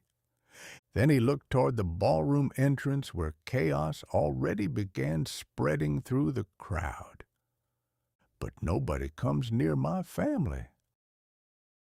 By midnight, the story had exploded across every major media outlet in America. Billionaire Landon Vale's secret children revealed. Who is Savannah Reed? The hidden family behind the Vale fortune. Television screens flashed with photographs from the gala, while reporters speculated endlessly about inheritance battles, scandals, and secret relationships. But inside Savannah's apartment, the only sound was the soft ticking of the kitchen clock. The children were asleep, for now. Landon stood near the living room window, reading messages flooding his phone, while snowstorm winds rattled faintly outside. Savannah paced anxiously through the apartment, trying not to panic. "This is exactly what I feared." Landon looked up immediately. "I know. They'll follow the children. They won't. You can't control reporters." "No," he agreed calmly, "but I can control access." Savannah stopped pacing. "What does that mean?" Landon set his phone down slowly. "It means every lawyer employed by Vale Holdings is currently making sure no media organization publishes the children's school information, address, or photographs." The sheer scale of protection stunned her, because while Savannah had spent years surviving alone through caution and fear, Landon fought problems like war. Her voice weakened slightly. "You already did that?" "I started the second we left the gala." Emotion tightened painfully in her chest. He really meant it. "Nobody touches our children." A small, sleepy voice interrupted softly from the hallway. "Mommy!" Savannah turned instantly. Grace stood there holding her blanket, while Lily and Noah peeked nervously behind her.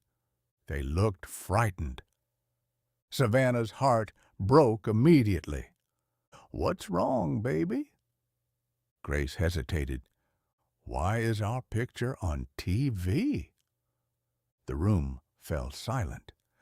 Landon's expression darkened instantly. Savannah hurried toward them quickly, kneeling beside the children. "It's okay." "But people at school know now," Lily whispered. Savannah opened her mouth carefully, trying to find the right words. Before she could answer, Noah looked directly at Landon. "Did we do something bad?" Landon crossed the room immediately. "No," he said firmly. The children looked up at him quietly. He crouched beside them until they were eye level. "You did absolutely nothing wrong." Noah frowned slightly. "Then why are people talking about us?" Landon's face softened instantly. "Because sometimes grown-ups get too interested in things that aren't their business." Grace considered this seriously. "That happens a lot at school, too."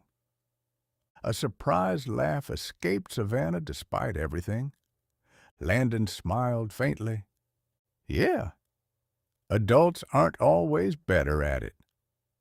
The children relaxed slightly. Then Lily looked nervously between Savannah and Landon. Are people trying to take us away? The question shattered the room. Savannah felt instant tears rise, but Landon answered without hesitation. Never. The certainty in his voice calmed even Savannah herself. He looked at each child carefully. You belong with us. That doesn't change because strangers talk loudly. Noah studied him for a second before asking quietly, You promise? Landon's eyes softened completely. I swear. The children accepted that promise immediately because children still believed love could protect them from anything, and maybe tonight it could. Hours later, after finally getting the children back to sleep, Savannah stood alone on the apartment balcony wrapped in a blanket while snow covered the city beneath pale streetlights. The cold air burned her lungs. Inside, she could see Landon through the glass walls moving quietly through the apartment, picking up toys the children left behind. The sight hit her unexpectedly hard, because nobody had ever shared these burdens with her before, not the nightmares, not the fevers, not the fear. She had carried motherhood alone for so long that partnership itself felt unfamiliar. The balcony door slid open softly behind her. Landon stepped outside, carrying 2 mugs of tea. You're freezing. So are you. He handed her a mug anyway. Their fingers brushed lightly. Even now, after everything, the smallest touch still affected her. Snow drifted softly around them. The city below looked almost peaceful, despite the chaos waiting tomorrow morning. Savannah stared out at the skyline, quietly. I spent 7 years preparing for the possibility that you'd reject them. Landon's expression tightened immediately. That was never going to happen. I know that now. He stepped closer beside her. What are you afraid of now? Savannah laughed weakly under her breath. Honestly? Yes. She looked down into the steaming teacup. That this feels too good. Landon stayed silent. Every time I start believing we can actually have this life together, her voice weakened slightly, something crashes into it. The media, his family, the empire surrounding him. Landon understood all of it instantly. He rested one arm lightly along the balcony railing beside her. I can handle the press.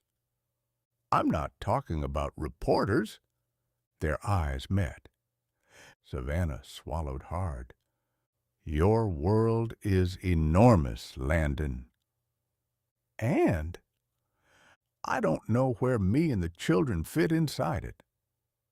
Emotion flickered across his face instantly. Then very quietly he said, You are the only part of that world that's ever mattered to me. The honesty of it stole her breath. No performance, no billionaire charm, just truth. Landon reached up gently, brushing snowflakes from her hair. I know trust takes time, he murmured, but I need you to understand something.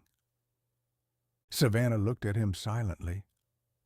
If I have to choose between my family's empire and you four, he smiled faintly. It won't even be a difficult decision.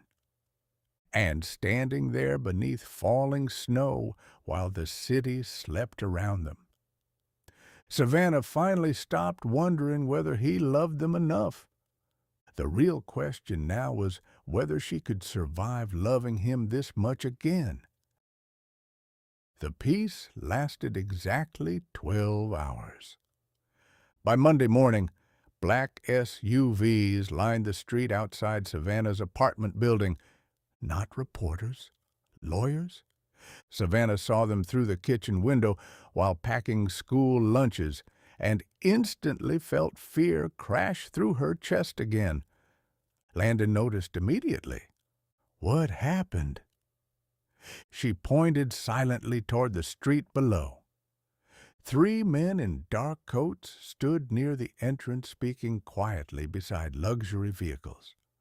Too polished to be media, too confident to be harmless. Landon's expression turned cold instantly. Stay here. No. He looked at her firmly.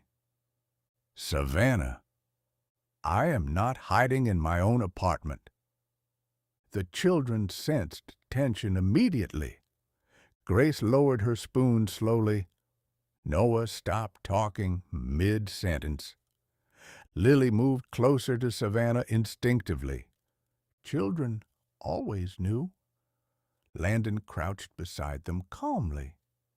Hey, his voice softened instantly for them. Everything's okay. Noah looked unconvinced.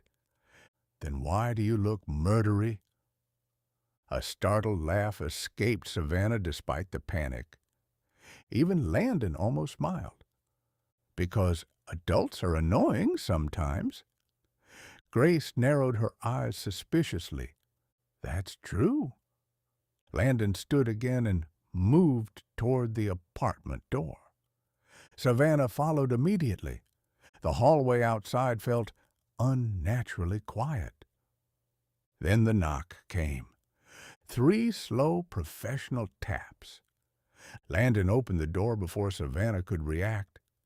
A gray-haired attorney stood outside holding a leather folder. Mr. Vale.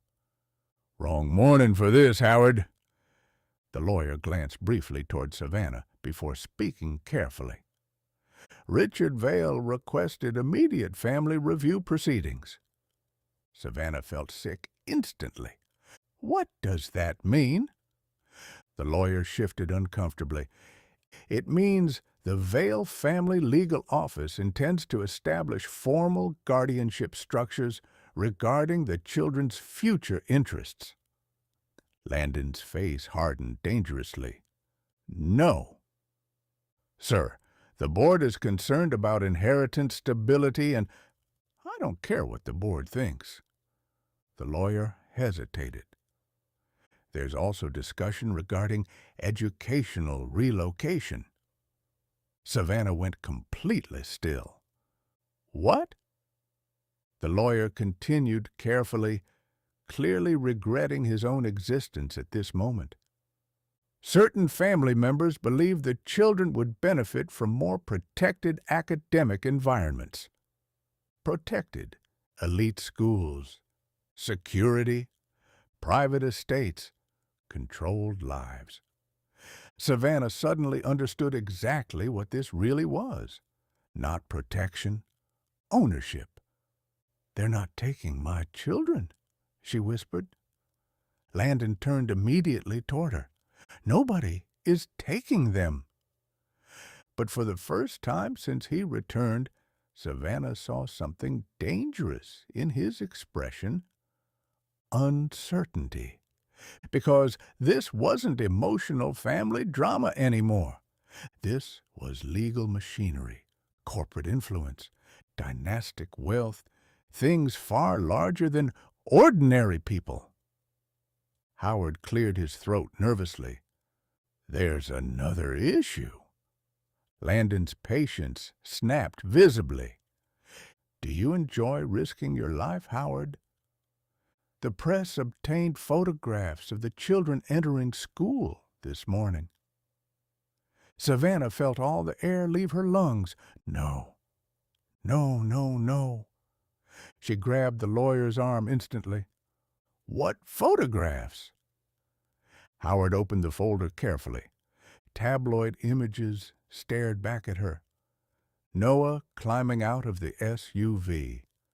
Grace holding Lily's hand. Children looking confused while cameras followed them. Savannah's hands began trembling. Her babies. Public property now. Landon took the photographs immediately, fury radiating from him so intensely the hallway itself seemed colder. Who leaked school information? Howard stayed silent. That silence answered everything. Someone inside the Vale world. Someone powerful. Savannah suddenly understood something horrifying. This would never stop. Not naturally, not quietly. The children had become valuable now, visible, important, and powerful people protected valuable things by controlling them. Landon looked toward the apartment behind them where cartoon music still played softly from the kitchen. Then back toward the lawyer. You tell my father something for me. Howard straightened carefully. Landon's voice turned deathly calm. If another camera comes within 50 feet of my children again, I will personally dismantle every business arrangement keeping this family empire alive. Even the lawyer looked shaken by the threat. Sir. No, Landon interrupted sharply. You listen carefully. Those children are not boardroom leverage. They are not heirs first. They are 7-year-olds who deserve normal lives. Savannah stared at him silently because she realized in that moment he meant every word. Howard lowered the folder slowly. I'll relay the message. Do that. The lawyer left quickly afterward. The hallway fell silent again. Savannah leaned against the wall, trying to breathe through rising panic. They found the school. Landon stepped toward her immediately. I'll fix it. You can't fix the fact that our children are headlines now. Pain crossed his face instantly, then quietly. I know. For several seconds, neither spoke. Then Savannah whispered the fear she had carried since the gala. I can't lose them. Landon gently held her face between his hands. You won't. But your father? My father spent his life believing power solves everything. Landon's eyes hardened. He's about to learn there's something I love more than power. Emotion tightened painfully in Savannah's chest. Then suddenly, Noah's voice echoed from inside the apartment. Mom, Dad, Lily put waffles in the DVD player again. Landon closed his eyes briefly. Savannah blinked in disbelief. What? Another shout. It's making sparks. Both of them ran instantly toward the apartment, and somehow, in the middle of billion-dollar legal threats and collapsing family empires, real life continued anyway. The apartment smelled faintly like burned plastic for the rest of the morning. Lily sat at the kitchen table looking devastated while Noah attempted to explain that the waffle was trying to watch cartoons. Grace had already written a formal household rule list titled Things We Should No Longer Insert into Electronics. Landon stared at the ruined DVD player in complete disbelief. Savannah laughed for the first time all day. A real laugh, tired, unexpected, and Landon immediately looked toward her, like hearing that sound mattered more than the chaos around them. For a few precious minutes, everything felt normal again. Then his phone rang. The mood changed instantly. Landon looked down at the screen. Richard Vale. He declined the call immediately. 30 seconds later, it rang again and again. Savannah saw tension harden across his face. Take it, she said quietly. Landon looked at her. If I answer, I'm going to say something irreversible. You already threatened to destroy the family empire. That was before breakfast. Despite herself, Savannah smiled faintly. Then the phone rang a fourth time. Landon finally answered coldly. What? Richard's voice echoed sharply enough through the speaker that Savannah could hear it from across the kitchen. You threatened senior board members. They threatened my children. They are Vale heirs whether you like it or not. No, Landon replied icily. They are children whether you understand it or not. Silence crackled through the line. Then Richard said something that changed everything. There's another problem. Landon's expression darkened further. What now? The board discovered the trust issue. Savannah felt immediate dread. Trust issue. The inheritance clause. Richard continued heavily.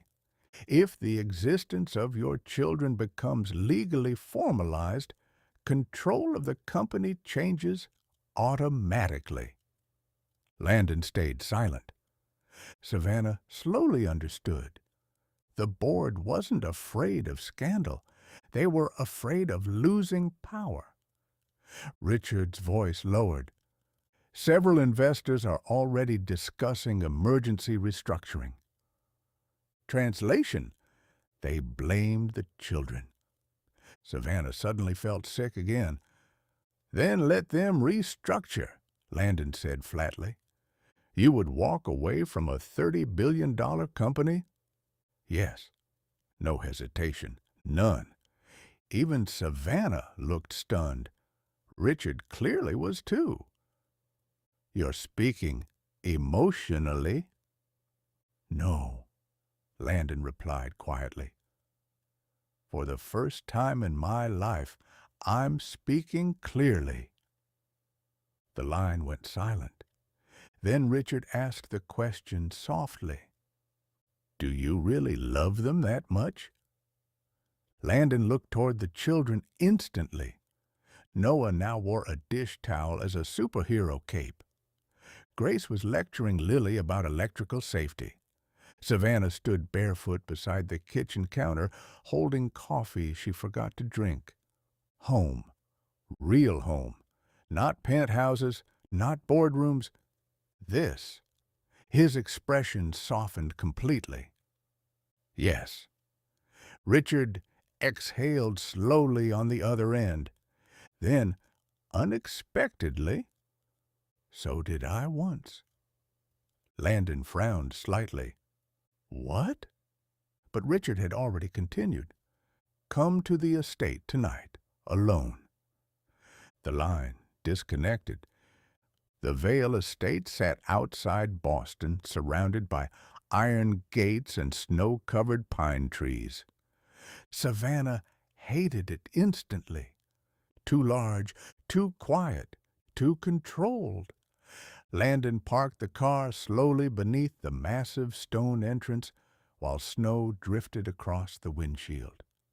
You don't have to do this alone, Savannah whispered. Yes, I do. She looked at him nervously. What if this is another manipulation? It probably is. Landon, he reached over gently, taking her hand. Hey. His thumb brushed softly across her knuckles. I'm done letting them decide who I become. Emotion tightened painfully in her chest, because the man sitting beside her now felt completely different from the ambitious young billionaire she once knew. Life had carved something deeper into him, something stronger. Landon leaned forward unexpectedly and kissed her softly. Not desperate like before. Certain, like He needed her to remember exactly where he belonged before walking back into the world that once almost destroyed them. When he pulled away, Savannah rested her forehead briefly against his. "Come back to us," she whispered. "Us." The word affected him instantly. Landon smiled faintly. "Always." Then he stepped out into the snow. Savannah watched him disappear through the giant estate doors, feeling suddenly terrified. Not of Richard Vale, of history repeating itself. Inside the estate library, firelight flickered across dark wood walls lined with generations of Vale family portraits. Richard stood near the fireplace, holding whiskey. For the first time since Landon entered, his father looked old, not powerful, tired. "You came," Richard said quietly. "You involved my children. Here I am." Richard nodded once toward the chair opposite him. Landon remained standing. "I'm not here to negotiate." "No," Richard agreed. "You're here because you think I'm your enemy." "Aren't you?" Richard studied his son silently for a long moment. Then finally, "When your mother died, you were 6. Landon froze slightly. His mother, the one subject Richard Vale never discussed. "I built this empire after she was gone because I didn't know what else to do with grief," Richard admitted quietly. The confession felt strange coming from a man who usually sounded carved from marble. "I thought money could protect people from pain." Richard laughed bitterly under his breath. "Turns out it only teaches them how to hide it better." Landon stayed silent. Richard looked directly at him now. "You love that woman the way I loved your mother." The words landed heavily in the quiet library. "And that terrifies you," Landon guessed. "Yes. No denial, just truth." Firelight reflected softly in Richard's tired eyes. "Because loving someone that much means they can destroy you." Landon thought about Savannah laughing in the kitchen, about Noah asking if they would still be a family tomorrow, about Grace falling asleep on his chest, about Lily calling him Daddy without hesitation. Then quietly he answered, "No." Richard frowned slightly. Landon's voice softened. "It means they save you." Snowstorms gave way to sunlight the next morning. Boston glittered beneath fresh white snow, while news vans crowded outside Vale Holdings headquarters downtown. Reporters packed the sidewalks, cameras raised, waiting for answers about the story consuming every major network in America. Inside the penthouse office overlooking the harbor, Savannah stood near the windows, trying not to panic. "You don't have to do this publicly," she said quietly. Landon adjusted the cuffs of his dark suit calmly. "Yes, I do." Below them, reporters swarmed like moving shadows. Questions, speculation, headlines. Savannah hated all of it, because somewhere beneath the scandal and business drama were 3 children who still argued about cereal brands and watched cartoons in pajamas. They deserved privacy, normalcy, safety. Landon walked toward her slowly. "The board wants distance." His expression remained calm, but she could feel tension beneath it. "My father wants control. The media wants a circus." "And what do you want?" His eyes softened instantly. "You." The simplicity of the answer weakened her immediately. He reached for her hand gently. "And them." Savannah swallowed hard. "What are you planning to say?" "The truth." That terrified her most of all, because truth changed lives permanently. A knock interrupted them. Declan stepped inside holding a tablet. "They're ready downstairs." He hesitated briefly. "For what it's worth, half the board thinks you're about to resign." Landon smiled faintly. "Only half." Declan looked toward Savannah knowingly. "He's been unbearable for years. You should have come back sooner." Landon rolled his eyes while Savannah laughed softly despite her nerves. The sound steadied him instantly. Then his expression turned serious again. "Where are the kids?" "With Harper," Savannah answered. Landon nodded once. "Good." They did not need cameras shoved in their faces today. He turned toward the office doors. Savannah caught his arm gently before he could leave. "What if they destroy you for this?" Landon looked at her quietly for one long moment. Then at least I finally got destroyed for the right reasons." The press conference room exploded with noise the moment Landon entered. Cameras flashed endlessly. Reporters shouted questions over one another, but Landon walked calmly to the podium like a man who had already made peace with his decision. Richard Vale stood silently near the back wall, watching everything unfold beside Evelyn. For once, neither parent tried to control the situation.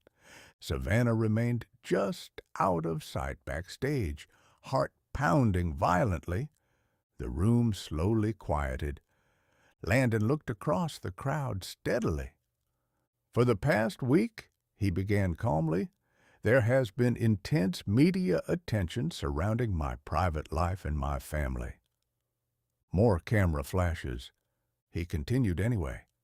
"Yes, I recently discovered I have 3 children." The room erupted instantly. Questions crashed from every direction. Were they hidden intentionally? Are the children heirs to Vale Holdings? Will there be legal disputes? Who is Savannah Reed? Landon's expression hardened immediately. That's exactly the problem. The room slowly quieted again. "My children are not corporate assets. They are not headlines. And the woman who raised them alone for 7 years deserves respect, not speculation." Savannah felt tears rise instantly backstage, because every word coming from him sounded sincere, protective, certain. Landon continued calmly, "Their mother protected them without help, without resources, and without asking anything from my family, frankly." His voice softened slightly. "She's stronger than anyone in this room." The reporters fell quieter now, even surprised. Then came the question everyone waited for. "Mr. Vale, are you stepping down from Vale Holdings due to the inheritance conflict?" The entire room held its breath. Richard watched his son carefully from the back of the room. Landon looked directly into the cameras. "If protecting my family costs me my position, then yes." Shock spread visibly through the audience. But Landon wasn't finished. "For most of my life, I believed success meant building something powerful enough nobody could hurt you." His gaze drifted briefly toward Savannah, hidden backstage. "Turns out, the only things truly worth protecting are the people you love." The room had gone completely silent now. No scandal, no performance, just truth. Then one final reporter asked carefully, "So what happens next?" Landon smiled faintly, and for the first time since Savannah met him years ago, he looked genuinely free. "I go home to my kids." An hour later, financial markets panicked. Vale Holdings stock dropped. Investors demanded emergency meetings. Business analysts declared a family civil war imminent. Landon turned his phone completely off. Then he drove home through snowy Boston with Savannah beside him in silence. Not awkward silence, peaceful silence. The kind people only shared after surviving something together. When they entered the apartment, chaos greeted them immediately. Noah ran straight into Landon's arms, yelling, "Mom says billionaires are on TV today." Grace held up a handmade sign reading, "Welcome home, Dad." And Lily proudly announced, "We saved you pancakes, but Noah sat on one."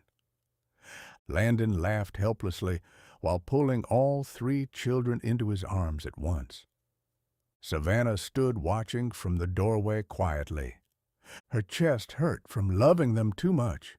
This was what mattered. Not stock markets, not family empires, just this tiny apartment filled with noise and warmth and people who chose each other anyway. Landon looked up at her over the children's heads. Their eyes met, and without words, Savannah understood something completely. No matter what happened next, they were finally fighting for the same future. 3 weeks later, Christmas lights covered Boston. Snow lined the sidewalks and soft white banks, while music drifted through crowded holiday markets across the city. Store windows glowed gold against the winter evenings, and for the first time in years, Savannah found herself genuinely happy during December. Not careful, not surviving, happy. The children had adjusted to the changes with astonishing speed. Noah proudly informed everyone at school that his father was kind of famous, but still bad at pancakes. Grace corrected online reporters in comment sections using suspiciously advanced grammar. And Lily had fully accepted that Landon now belonged permanently in their lives, especially after he learned how to braid doll hair properly. The media frenzy slowly faded after Landon's press conference. Public opinion shifted unexpectedly in their favor. Not billionaire scandal, not secret heirs, a family finding each other again. People loved stories like that. But inside Vale Holdings, war still existed. Savannah saw it in the exhaustion beneath Landon's eyes whenever he returned from board meetings late at night. Tonight was one of those nights. He entered the apartment quietly after midnight, expecting everyone asleep. Instead, he found Savannah sitting beside the Christmas tree wearing thick socks and reading invoices for the bridal studio. Soft golden lights reflected across the room while snow fell gently outside the windows. Landon loosened his tie slowly. "You're awake. You're late." "Tough meeting." Savannah closed the folder carefully. "How bad?" He exhaled heavily and sat beside her on the couch. "Bad enough?" The answer told her everything. She studied his face quietly. "You're really going to lose the company, aren't you?" Landon leaned back against the couch, looking exhausted for the first time in weeks. "Probably." The word settled softly between them. $30 billion. hotels across the world, an empire built over generations. And somehow he spoke about losing it with more calmness than she expected. Savannah reached for his hand gently. "You worked your whole life for this." "No," he said quietly. "I worked my whole life because of this." She frowned slightly. "What does that mean?" Landon looked toward the sleeping hallway where the children rested. "My father taught me that success was protection." A faint, bitter smile crossed his face.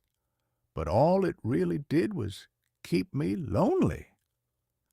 Savannah's chest tightened painfully, because she understood that loneliness too. Landon turned back toward her. "Then you disappeared." His thumb brushed lightly across her fingers, and suddenly money felt useless. Emotion flickered between them softly beneath the Christmas lights. "You searched for me?" Savannah whispered again. "Everywhere." Even now, hearing it hurt, because all those lost years suddenly felt painfully unnecessary. Savannah moved closer instinctively until her head rested lightly against his shoulder. "What happens if they remove you?" Landon smiled faintly. "Then I become the world's most overqualified soccer dad." A laugh escaped her before she could stop it. "There it is," he murmured softly. "What?" "That laugh." The way he said it made warmth spread through her chest, like her happiness still mattered to him more than billion-dollar meetings. The apartment fell quiet again. Then Landon reached slowly into his coat pocket. Savannah immediately narrowed her eyes. "That expression concerns me." "It's not what you think." "Men only say that before life-changing conversations." He laughed softly under his breath, then held out a small velvet box. Savannah froze instantly. "Oh, my God!" Landon looked unexpectedly nervous now. Actually nervous. The mighty billionaire suddenly unable to meet her eyes properly. "I know the timing is insane, Landon, and I know technically we skipped several emotionally stable stages of reconciliation." Despite herself, she smiled shakily. "But 7 years already feels long enough." His voice softened deeply then. "Savannah Reed, I fell in love with you before I knew how to choose people over ambition." His eyes finally lifted to hers again. "And losing you taught me exactly what kind of man I never want to become again." Tears filled her eyes instantly. The Christmas tree lights shimmered softly between them. "I don't care about the company anymore," he whispered. "I care about coming home to you and the kids every night." Then carefully, almost vulnerably, "Marry me." Savannah stared at him speechlessly while snow drifted outside the windows behind him.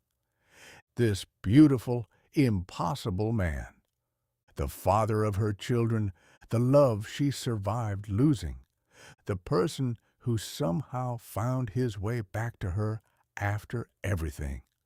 Emotion overwhelmed her completely. Before she could answer, a tiny voice whispered loudly from the hallway, "She's gonna say yes." Both adults turned instantly. 3 small figures stood there in matching Christmas pajamas, clearly spying for an unknown amount of time. Noah looked offended. "You were supposed to wait longer before crying." Grace folded her arms proudly. "I told him he had ring energy tonight." Lily gasped dramatically. "Mommy, hurry up." Savannah burst into helpless laughter through tears. Landon covered his face briefly, laughing too. The children climbed onto the couch, immediately surrounding them in chaos and blankets and excitement. And sitting there beneath glowing Christmas lights with their children wrapped around them. Savannah realized she already knew her answer. She had known for years, even when she tried hardest to forget it. She loved him completely. Snow fell softly over Boston on Christmas Eve. The city glowed beneath thousands of white lights, while church bells echoed faintly through the cold evening air. Inside the small apartment overlooking the harbor, warmth lived everywhere now. In the kitchen, cookies burned slightly because Noah insisted timers were just suggestions. Grace sat cross-legged on the floor, wrapping presents with terrifying precision while correcting everyone's spelling on gift tags. And Lily danced through the living room wearing reindeer antlers while Christmas music played too loudly. Chaos, beautiful, ordinary chaos. Savannah stood near the stove watching it all quietly, her engagement ring catching softly in the golden kitchen lights. For years she had imagined happiness would feel dramatic, life-changing, explosive. Instead, it felt like this: children laughing, snow against the windows, the smell of cinnamon and cocoa, a man she loved carrying too many grocery bags into the apartment while pretending not to struggle. "Emergency!" Landon announced dramatically from the doorway. Lily gasped. "What happened?" "I underestimated how heavy marshmallows are." The children exploded into laughter. Savannah smiled helplessly as Landon crossed the kitchen and kissed her softly like it was the most natural thing in the world now. Because it was. He belonged here, not in empty penthouses, not trapped inside boardrooms and expectations. Here, with them. Noah immediately narrowed his eyes suspiciously. "You guys kiss a lot now."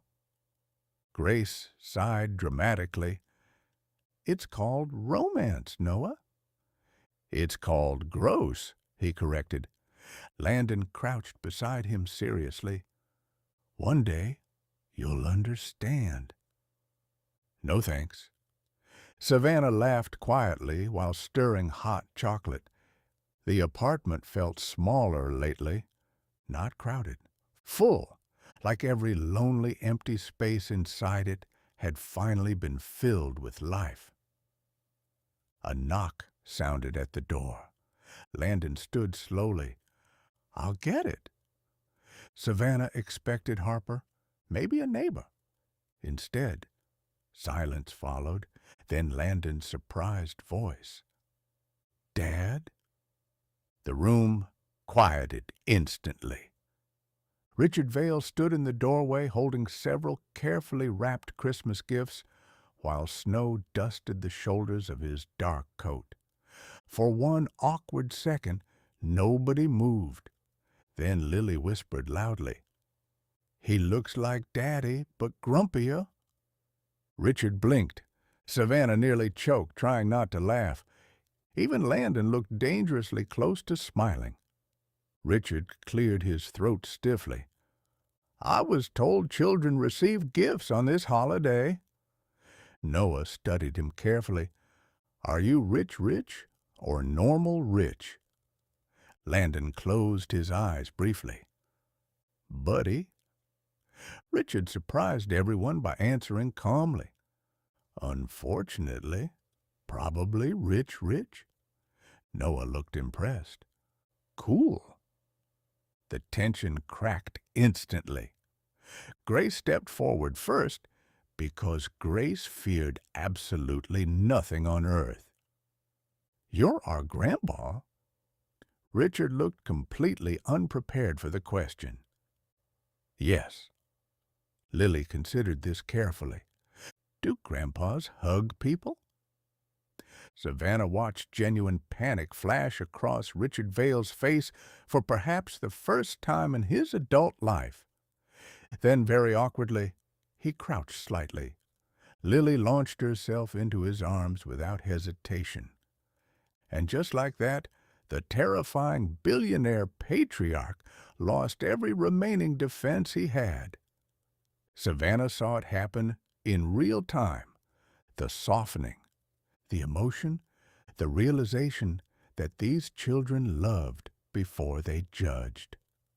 Richard held Lily carefully, like something fragile and precious.